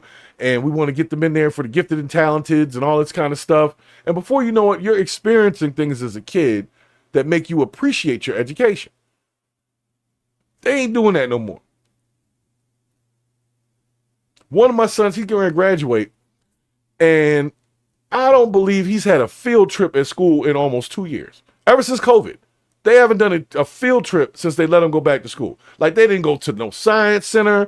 They didn't go do the, when I was in high school, we had like this island, I think it was Aztec Island we used to go to. And you had to like learn to camp and build fires and stuff, like survive in the wild for a couple of days. I mean, we thought it was something serious. But what I'm saying is, none of that. No more auto shop. None of it. They cut it all out and they just started pushing the kids through. So we need to focus on the ones that are still in school. We need to push the ones that are out of school so that they can be the ones that make these changes. The old fuddy-duddies are not making these changes. They're not going to go and change Iron Mountain. They're not going to change USAID. None of that. You need some young people that haven't spent the last 30, 40 years of their life being bought and paid for. And if you don't put them in there, then you can't expect much else to happen. You can't. We've let our holding on to the past shit mess up our future. We let it. Everybody still wants to talk about slavery and stuff. Not saying it didn't happen, but it's not going on right now. So we shouldn't be talking about it all the time. I know that's tough for people to hear, but we shouldn't be talking about it all the time. Why is racism always the conversation? What if you just suck? Like, what if you got fired because you suck at your job? That happens too. So we should talk about making sure your skill set is up. And so you're not so worried about getting hired or fired because you're black, because you have the skills to compete. I already told y'all how I feel about competition. I ain't got no problem with competition. I just don't want nobody in my way. I'll compete all day. I'll compete with anybody. I care not. But when we get on the field, I need people to get out of my way. Don't be in my way. Let me do what I do. And I think that a lot of these systems are in place to stay in the way. I don't know, man. It's a tough one. It's a tough one to say that I want everybody to stop talking about race, or I want everybody to be merit-based or non-discriminatory, when I know that people aren't going to do that. I don't have enough faith in y'all. And I don't mean y'all watching this show. I'm talking about a group of people out in the world who I don't have faith in to do the right thing, because they're still using old archaic systems of thinking, old archaic systems of education, and putting it where one group of kids ain't shit, and let's exalt these rich kids and throw them into private schools. And then that'll be our next wave of people that are bought and paid for the next 40 years. And I for one, I'm not with it. I'm not with it. I believe that our kids deserve a chance to be great. And they don't need to fit into the club to be great. That is the truth. If they're great, just let them be great. Get out the way. Stop using these old ass systems that only an 80-year-old can operate, because it doesn't allow for a younger person to come in and do things more efficiently with the newer technology that they have talents and skills for. It keeps you stuck in the past. And I just can't accept it, y'all. I'm sorry. I can't accept that this is where we are, and then we're just going to talk about the same shit for another 4 years. Nobody's going to change nothing. Nobody going to do nothing. People been being deported. People been illegal here. People been all of these things. What hasn't been is education hasn't gotten better. It's gotten worse. And it's because we're not putting our best into the education. And you'll see in 15, 20 years, when we look around at the adult population and half of them are freaking lost out here, it's because we didn't put enough into the education. And I believe that holding on to those old theories is part of that, at least to a degree. Because what are we supposed to do, right? We're supposed to lift each other up and do unto others as you would have them do unto you and all of that kind of stuff, right? How are we lifting each other up if we know something's messed up and we don't fix it? It's sabotage. And I believe that the government, if they don't make adjustments right now, they'll do what every other administration did, spend their time on dumb shit, and then by the time we get to the end of it, it'll just be the same thing again. So I have no faith in this yet. I haven't seen any real changes other than freaking the Gulf of America, which is its own stupidness. I'm okay with them not renaming stuff. They're renaming another mountain. Like, what's that? What does that have to do with me and bacon, nigga? Like, bacon is too expensive. If you put Trump on Mount Rushmore and that's not changing the damn price of bacon, I am not satisfied. If you decide to rebuild Gaza into Trump Plaza Gaza, but eggs are still $8 a carton or $8 a dozen, I am not satisfied. And I, for one, would venture to say that most of America is going to be unsatisfied if this is what is going to keep happening. If we're going to just let shit be what it is, and we're going to be focusing on letting people use archaic systems and stealing money, and nobody's coming down here to say or do anything, and they're just mad at Elon Musk. Fire Elon Musk. Well, first of all, you can't fire him. He's a presidential appointee. Trump has to fire him. He's a special government employee. So unless you're going to talk to Trump about it, don't talk to me about it. Because I can come down there and all day screaming at the top of my lungs won't do shit. But what will do some shit is if I take time to focus on the education of these kids, man. The ones whose best and most romantic situation is somebody robbing someone else for them. That is the problem of the next generation. Not archaic systems at Iron Mountain in Pennsylvania. Which is a problem, but it's not the problem, if that makes sense. Okay? So I told y'all I was going to keep it cool today because I really have to figure out how to more effectively explain where the problem is in this education system. And because I'm dealing with my own problems with it now, it's a very personal situation to me. I'm trying to save a kid right now, and I'm running into all types of red tape, basically. And it's like, so you just want them to be uneducated is what you want. You don't even want me to help. You don't want me to say, hey, this is a better way to do this because of the way you've been doing it. And that's what their excuse is always the same. Well, this is the way we've been doing it. Well, obviously that's not working. So we need to try something new. And I'm new to you. So let's try it my way. And if it doesn't work, because that's my kid, they think they know your kid better than you. No, you know your kid better than the school. I don't care how long you've been in that school. Teachers change every year. You don't know my kid. So if you don't know how to deal with them, how about you let me help you? But instead, no, they cut you out because that's not how they deal with it. That's not how we do it no more. We don't want the parents doing homework with their kids. So we stopped sending homework home and judged everything on classwork. And then ask the kids to make up the classwork during class while they're missing the next lesson and expect them to keep up. How are you going to tell my son he can make up work, but you didn't send the make up work home? You want him to make it up during school while he's in your class trying to learn the next thing. That is some dumb shit. And me as a parent, I'm saying that's some dumb shit. And they're like, no, well, that's the way we do it. Well, it's dumb. And it's not productive. And it's not going to help my child. So your job is to educate. My job is to be a parent. As a parent, I see a problem with the way you're educating. You're supposed to work with me, not the other way around. And that's where we got mixed up with education. Everybody's giving the kids the same bullshit education and expecting some creative bone to pop out the side of their head when they're listening to all the same shit I was listening to in elementary, middle, and high school. Not to take away from Martin Luther King, but nobody black has done anything since. Nobody. Which may be true, but that in itself is a problem. I'm still hearing that we're still doing the same book report that I was doing. Nothing new. No new innovators. No nothing. Just the same old tired we shall overcome bullshit. Turn the other cheek bullshit. When we got warriors out here, you saw it in the earlier clip, the New Zealanders, they got together. They look like some warriors out there. Why can't we be warriors here in America for our kids? Stop letting the news keep us distracted with dumb shit and really talk about it, man.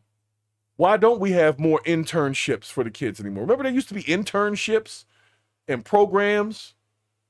Where's all that shit now? So we're expecting people to compete in a merit-based society when they're getting a lower education than the 2 generations before them. And one of those generations was just coming out of Jim Crow. How are they supposed to compete? Please explain that. If we're not teaching them nothing new, we're teaching them all the old shit. We still teach about Martin Luther King every Black History Month. Every Black History Month. They ain't made a new Black history movie that meant something since Denzel did Malcolm X. You know what? I take that back. Birth of a Nation was pretty good. But that was before Malcolm X. So yeah, we can pay homage to all the Harriet Tubmans and the Coretta Scott Kings and all that. But what about Sexy Red? This is who we have now. Is that a product of the learning and education of those generations before? Or is that a product of goofy shit that we kept letting go on and now we want to be upset because Trump said we can't get DEI no more? Trump said we can't do this and that. No, we weren't doing it, man. And we weren't doing it because we were stuck in the past. Stuck in it. Stuck in some old shit that permeated and it's rotten. The thought process is rotten now. That anybody's less than. You're less than because you haven't been informed and had a chance to let your brain ingest that information and use it productively so you can be out here in this world being a productive citizen. Which goes back to parenting and education. It's the root. And on tomorrow's episode, we're going to get into some things about how they were trying to figure out when babies become racist. Like, what age does the mind of a child start to identify race as a division thing? And you'll be surprised at how what a low age it did come out to be. And we're going to get into that one on our night show tomorrow when I got the nice ass podcast on there with Brix and Bravo. So we're going to get into that one tomorrow. But I'm just being honest. And Draco, you telling the story of most American parents whose kids aren't in a private school and got a bunch of money to like donate to the school. And what Draco was saying is 3 sons, 3 years apart, the teachers tried to put both of them on Ritalin when they hit 1st grade. Told them no, and then started getting involved with the PTA, school boards, and the city council, and they stopped it. And I will tell you what, Draco, that is literally the same story I'm telling you about my own situation. I have been battling with my youngest child's school since he was in elementary school, and somebody said he had ADHD. And I said, okay, well, if that's the case, why doesn't he have ADHD 24 hours a day? Why is he only acting up around y'all? Why, when he's with me, I don't see him do any of that? If he has uncontrollable mental issues, maybe he don't like y'all. Maybe you're not even teaching him nothing. Maybe you're just talking in front of the class. Maybe he likes to learn visually. Maybe he you know what I'm saying? Nope, there's something wrong with him. Put him in the back of the class. Every time he acts out, send him out the class. And don't teach him nothing. Don't teach him nothing. Suspend him for a week. Don't send him home with no work. And then tell him, oh, you can make up the work when you get back. But then when you get back, they're on a week later lesson. How are you supposed to get the help? It's a setup, man. It's a setup and a sabotage. And I done watched this shit for the last 20 years, honestly. But I didn't have as much problem with my older kids because, to be honest, they were better students. So it was less, you know, it's more like, all right, they're doing okay. Oh, he talked a little bit too much today, that kind of thing. It was always minor.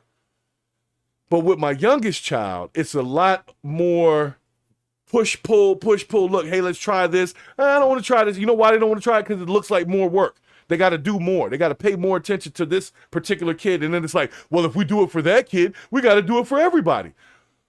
We didn't do it for everybody then. You know why you can't do it for everybody? Because everybody don't need it. But my kid does, and I'm asking for it, and you giving me everything but what I need, which is part of the solution. And what I need is for us to be on the same team.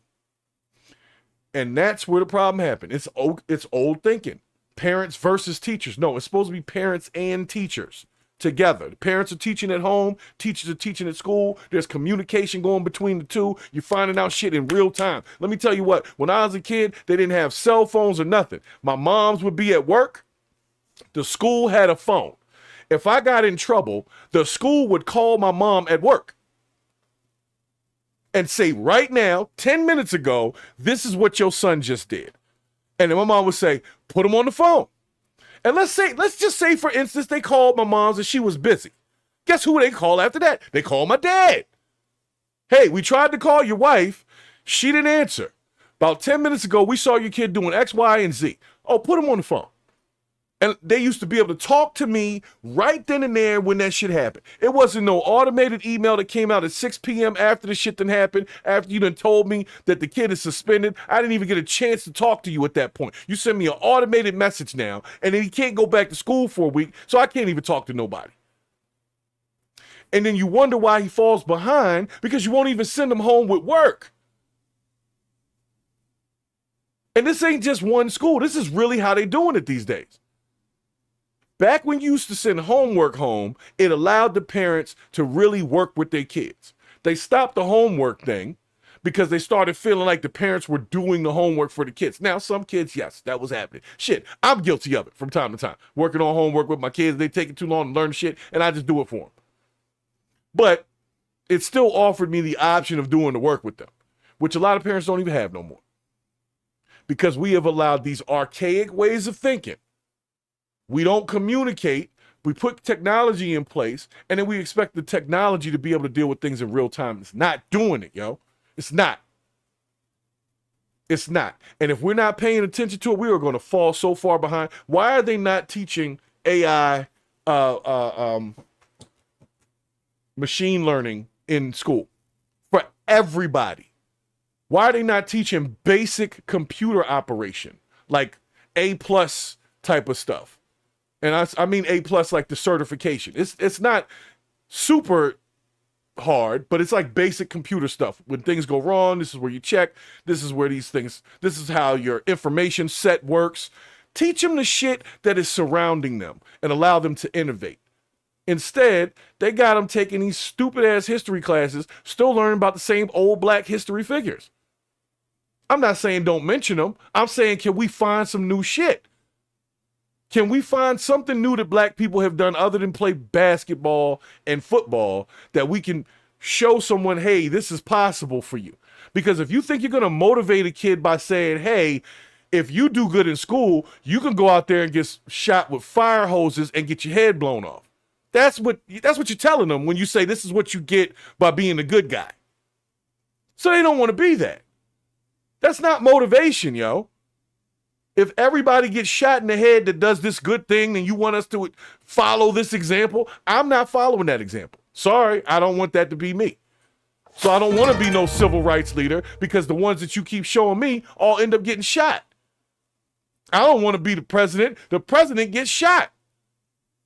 I don't want to be the police get shot. So you know what? Let's start talking about technology. Let's start talking about superconductors. Let's start talking about microchips. Let's start talking about some things that are less fucking dangerous for the kids and help them learn them before they get out of high school. And don't make them pay for a vocational college to learn it because you know they're going to need it. But instead, no, let's just give them a bunch of standardized tests, not really help them study for the shit.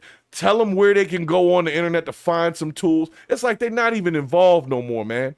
And then when a parent tries to get involved, I don't know how it is for y'all at the private schools, okay?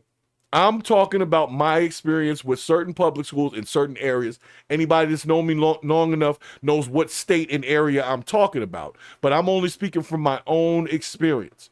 So if you're a teacher or something watching this, or you're a school system. In a world filled with nasal congestion, one hero rides. They keep playing them ads. They're going to drive me crazy. But if you're a teacher in a location and you feel offended by what I'm saying, I don't mean to offend. I want to work with you is what I'm trying to say. We want to work with you, the American people.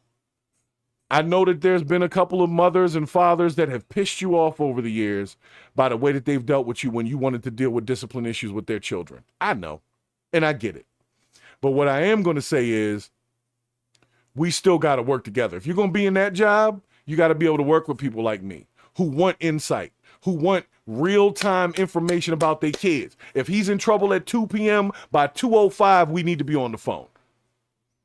Not at 4:10 when you done sent him home with a piece of paper and said that he's suspended for 3 days. I can't call you that day. And it's a Friday, so I got to wait till Monday. And then there's a holiday, so I got to wait till Tuesday. You see what I'm saying? Let's work together. Now, I'm not sure why this, you know what, I got to change something. And then I'm getting ready to get out of here because it's been awesome.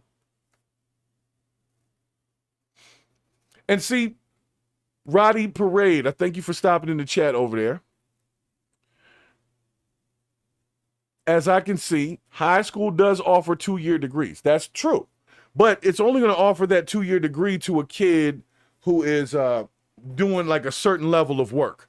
Just like they had these vocational joints for 9th and 10th grade students, and they were learning auto shop and that kind of stuff. There was a whole thing with that.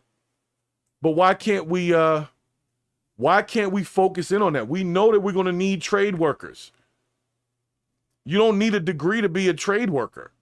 You need a certification. So 2-year degrees are cool, but I'm talking about certifications and 2-year degrees. In addition to, not everybody is with the academic track where they got to take English and all that kind of stuff all the time. Some people just want to learn how to do something and be good at that thing and make a living doing it. So where is my thing here? Code.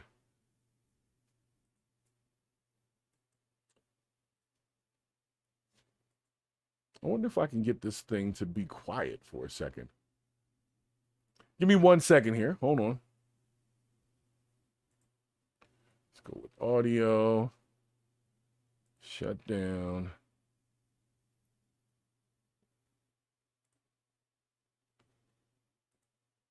All right. Jeez.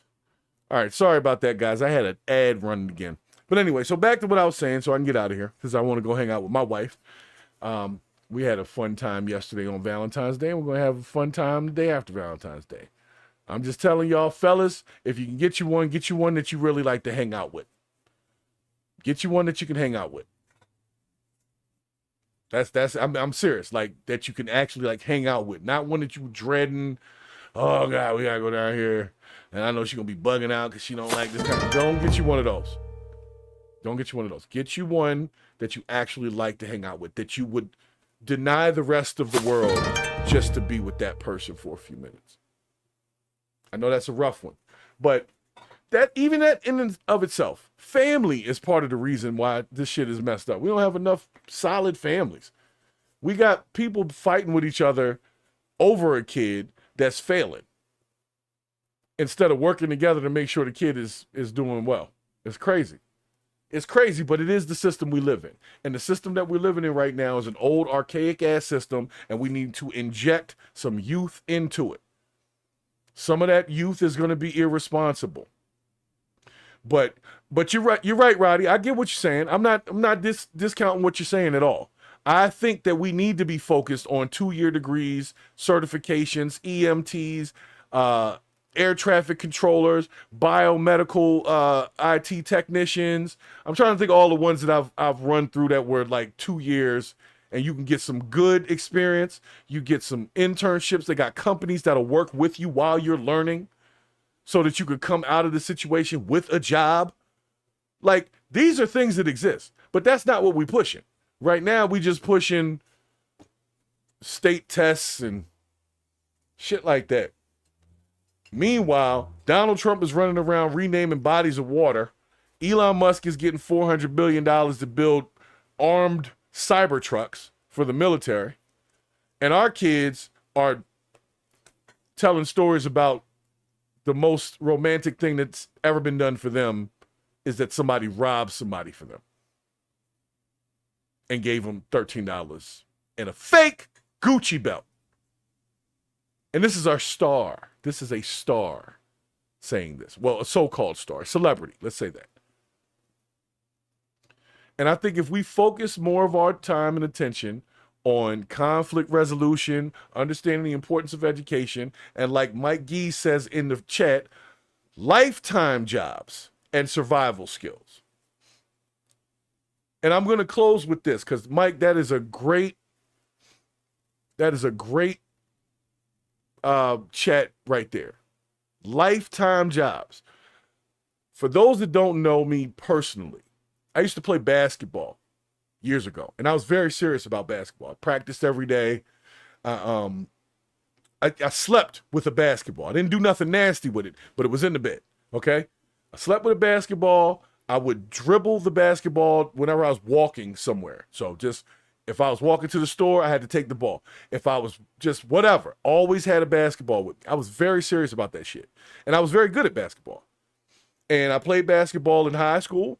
I played basketball in college for a couple years, but I never finished college because I became a dad. And what did I do after that? I went and got certifications in IT, and I've been working in IT for the last 25 years. So all that time I put into basketball, none of that shit has nothing to do with how good I am with computers now. It gave me a way to stay, I guess you would say, stay involved. It was part of how I got to college. But most of my life has been understanding technology, not how to shoot a fucking ball. And if I spent that kind of time with myself, then what did I do with my children? I tried to get them into some other shit other than sports.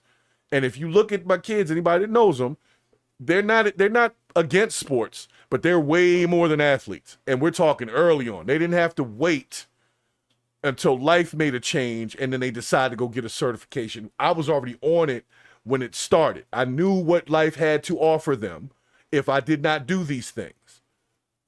And my perspective allowed them to get information early so that now that they're adults, not all my kids are adults, but the ones that are doing okay for themselves. I don't worry about them. They call me anytime they want, but I'm not worried about them like if they out here in the streets or if my daughter's selling ass, or I don't have to worry about none of that kind of stuff because I put the work in. But once you get to these situations where you get broken families, and I can only talk about certain things that I know, but I know in certain families, the family breaks up, one parent gets custody of the kid over the other parent, right? And the parent who has custody of the kid does not want to be shown up by the other parent, right? So they would rather keep that parent out of it than to let that parent come in and fix the situation and expose the fact that they were doing it wrong.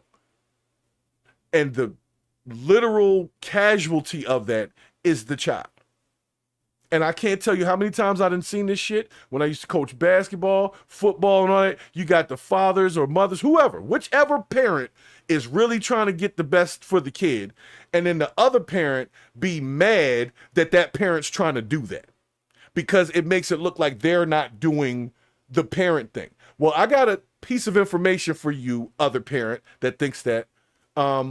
They're actually making it easier for you. If you allow them to do it, the child will be much better off. But everybody's so damn prideful these days, they would rather their kid fail than to ask for help or admit that they can't do it. Because that's true. 99.999% of the people out here are not going to be freaking athletes, entertainers, musicians, and actors. They're going to work. And some people are going to make more than others. And it's not going to be because you black. It's going to be because you the shit. If you're a neurosurgeon, you're going to get paid. I don't care what color you are. You understand what I'm saying?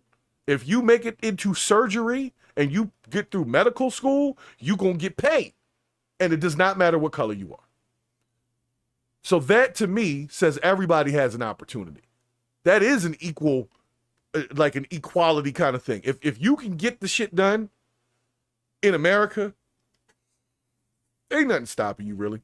We allow things to stop us. Like if something doesn't happen, we're like, are we, am I getting fired because I'm black? No, you got fired because you were smoking weed during lunch. That's why you got fired. Not because you were black. But people always want to, am I getting this bad education because I'm black? No, you're getting a bad education because you decided to sit in the back of the classroom and play on your phone the whole fucking time, and your parents don't care. That's what's happening. So we're going to keep the blame where it has to be, because if we don't, we're not going to be addressing the problem. If you can't identify the problem, you cannot come up with a solution or even try to work one. The problem is there's a lack of communication, there's a lack of conflict resolution, and there is a lack of humility in parents. That's what that last situation I'm telling you about is. When one parent just don't want the other parent to be a good parent because it'll make them look, or at least make them, they think it'll make them look like a bad parent. And because they want to hold on to that pride, they would rather their child fail in life than to allow themselves to be shown up by somebody who probably can do the job better. That shit is tired, Joe. We need to get over that shit. We are not, I'm done sacrificing the kids for parent pride.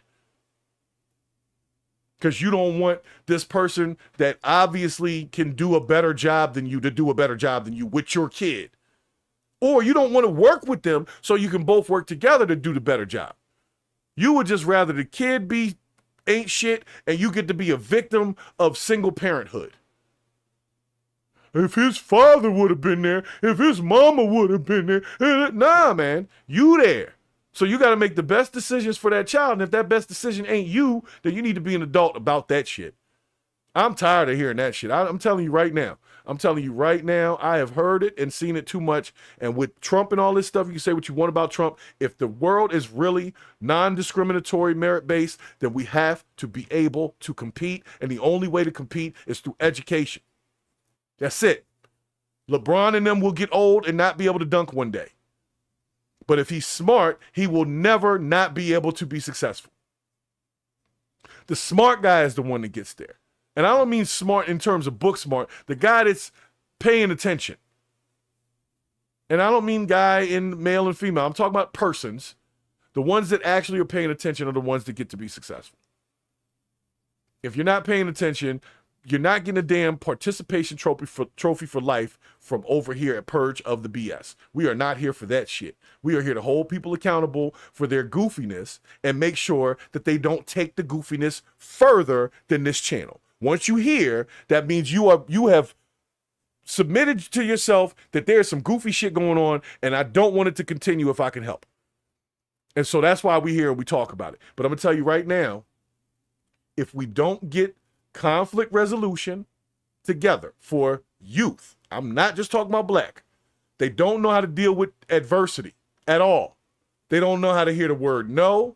They think they manipulating something. They're not even that smart yet. And we're just allowing it because people are afraid. CPS is coming because you yelled at your kid and told him not to drink alcohol. And instead of them worrying about the kid who's trying to drink the alcohol, they mad at you as the parent for yelling at the kid and making them feel bad about it. How the fuck we supposed to fix anything when we think like that? And then they mad when the kid ends up being an alcoholic 10 years later. It's your fault. Well, when I tried to tell you that there was a problem and he needed to stop doing this, and that, you told me I wasn't letting him express himself. And now he's overly expressing himself and you wondering who raised him. So parents, we need to take our power back. Because this world that's being set up by Trump and this lofty dream he has that he thinks is the Martin Luther King 2.0 dream, if it was to be true, let's just hypothetically, y'all, just come with me on this. Let's remove racism from the whole, just take it off. Forget racism, forget black and white, forget any of that.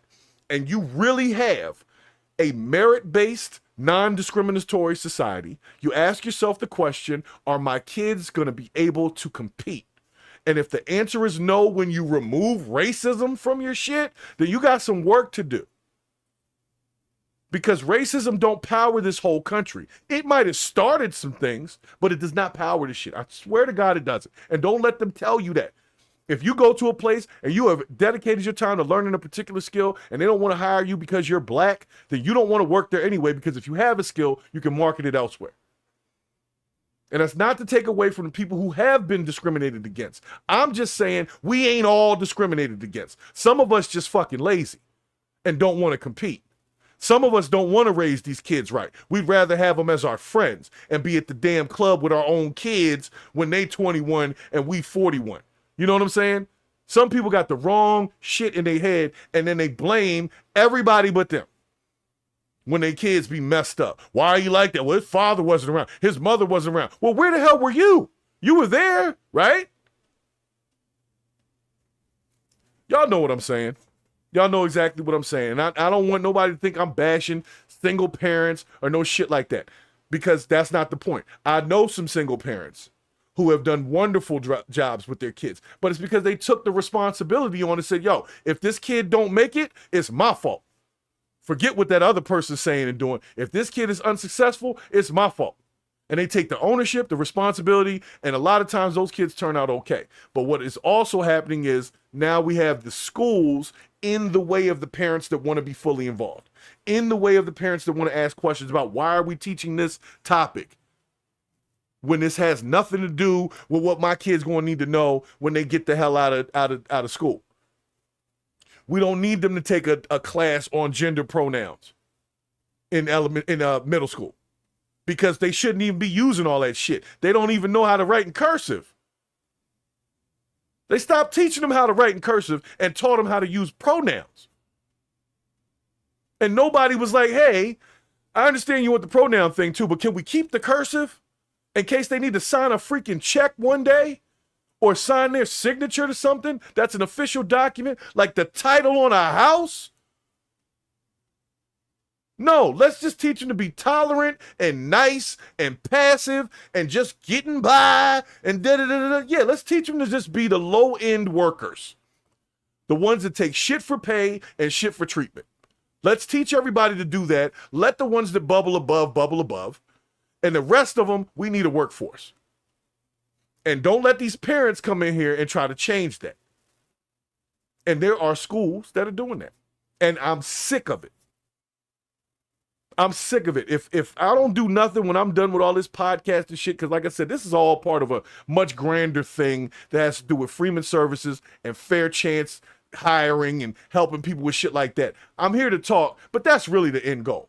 Okay, for those that don't know what Freeman Services is or what this channel is about, is to get the BS out, the dumb shit, because it's slowing down what we really can do. We lose out on an entire population of working people by stopping people from working who have 20-year-old weed charges. I'm going to say that shit right now. I don't want to hear shit about no 20-year-old weed charge on a person that has a particular skill and can pass a background check, other than that weed charge, of course, and a drug test and all this other stuff, and got references and all this shit, other shit, and you want to say, oh, well, that 20 years old charge there, that was a misdemeanor that you did no jail time for. We can't hire you because of that. That, to me, is bullshit.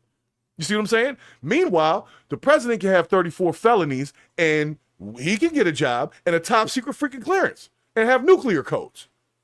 That's an issue for me. You see what I'm saying? So that's not, forget race. That could be elitism. That could have to do with classism. Whatever it is a fucking problem. And it's cutting people out of the population that honestly could be way more productive if we allowed them to be or forced them to be. See, if you take away those protections and you put people in places and say, look, we know you're getting ready to get out of this jail. What we don't want is you to come back to this damn jail. So we're going to make sure there's a program in place 6 months before you get out of here that properly prepares you to get back into society, that makes sure that you have at least one marketable skill that's not cooking fucking oodles and noodles on a bunk. And make sure that we have a company that's willing to hire you with this charge that you already have. So you don't have to go out here and spend 3 to 6 months trying to find a job. Meanwhile, you're on probation and they want $1,000 for probation. And if you don't pay that, guess what happens? You go back to jail. This is the world we live in. Not the world where Elon's telling us about USAID that's been spending for the last 50 years. I get it. We've been got, guys. And they're going to keep getting us because we ain't got no power. I can't go down there and tell them, yo, don't send them shit over there in Afghanistan this week. I can't do that. So I'm not going to stress myself out about that. But what I can do is make sure my kid gets to school. What I can do is make sure that I'm not putting no bullshit out in the world on my watch. And if everybody's thinking like that, then within 2 generations, this shit can calm the fuck down. Excuse my language. I get passionate, okay? I know some people will diss the whole message because I use one word. Well, you are ignorant if you're that type of person. If one word is going to totally dismiss an entire message, then this ain't the channel for you because I cuss sometimes, okay? But just being honest, the kids do not rule the house. But the problem is when you tell a kid no and they get to wilding out, we're not allowed to just parent our own kids because some parents took the shit too far and messed it up for everybody else. They was beating their kids with random objects and locking their kids out the house when they were 12. You know what I'm saying? And just doing all types of stuff to the point where CPS is run by a bunch of social workers that don't even have kids. How the hell am I going to explain to CPS why I had to whoop my son's ass if you don't even have no kids? As far as you're concerned, there's no reason to whoop his ass. As far as I'm concerned, there's like 3 reasons to whoop his ass. They're extreme, though. It's not because you got home late and it's a Tuesday. It's like you got to literally take a shit in my sink to get a butt whooping from me. And I say this because this is a literal situation that happened. So as you can tell, I'm not just a random ass whooper. You got to go up the totem pole to get the ass whooping from me. And those ass whoopings will be scrutinized. And when the CPS person comes over and says, why did you spank your son? And you say, my son took a crap in the sink. And I believe that that's a spankable offense. And you tell the CPS person, if you crapped in my sink, you would get it. Standing on your business as a parent and as a person and a man in your house. And because of that, they think you violent. And they write that on the report, might be violent. First of all, if you do not resort to some type of recourse the second somebody craps in your sink, you can't be human. And if you think that a person's sink being crapped in is not a reason for response, something wrong with you too. And that's who we got running it. So people can't even discipline their kids because the CPS people come over, they don't have no kids, so they don't even understand what you're going through. They come in, they checking the cabinets and they doing all that kind of stuff. They don't care. They really would love to make your child's life worse by locking your ass up for being a disciplinarian. But meanwhile, you got the crackhead parent over here. CPS comes over there every 2 weeks and won't take the kid from that situation. But in a parent disciplining the child, you got to get rolled up. You got to have this little thing on your record, all that kind of stuff. All because your kid did something that was wrong and you disciplined them for it and you didn't have them in the hospital. We're not talking serious injury.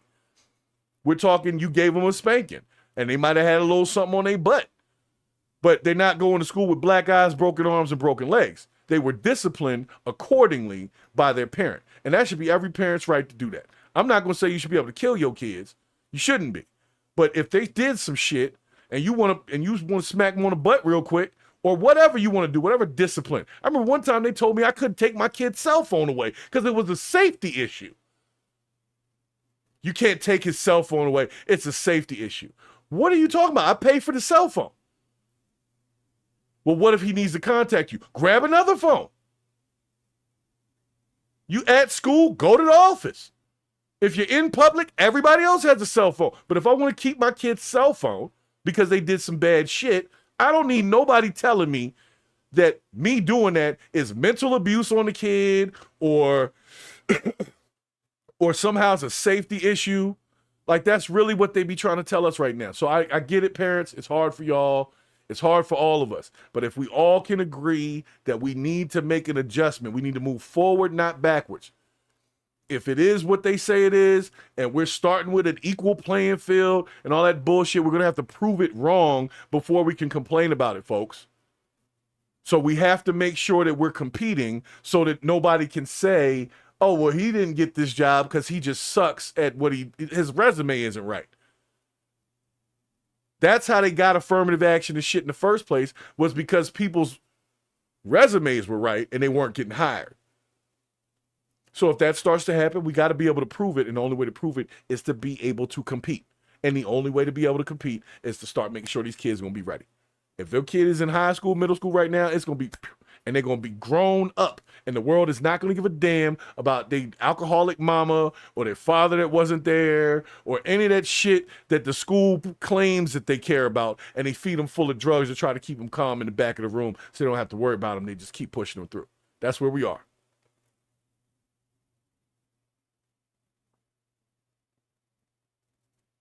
So I know it's a lot. I know I dumped on y'all today, but this is Purge the BS. And I got a lot of BS going on the outside of the podcast, and I want to have the discussion because I don't like to feel like parents are hopeless. And there's nothing more disheartening than a parent trying to parent and being prevented from doing so. And then you know, just like I do, that when that kid starts to act a freaking fool in 10 years, they're going to be right on that parent's ass, talking about who raised you. When really, it would have been me raising them, but the system and the bullshit got in the way, and now here we are. So guys, I thank y'all for coming in today. I thank y'all for allowing me to get my little rant out. Got me sweating over here. I had to take my hat off and stuff. But I just want you to keep in mind, don't get pulled too close to the sun by looking at these bright lights. It's all cinema. The media wants cinema.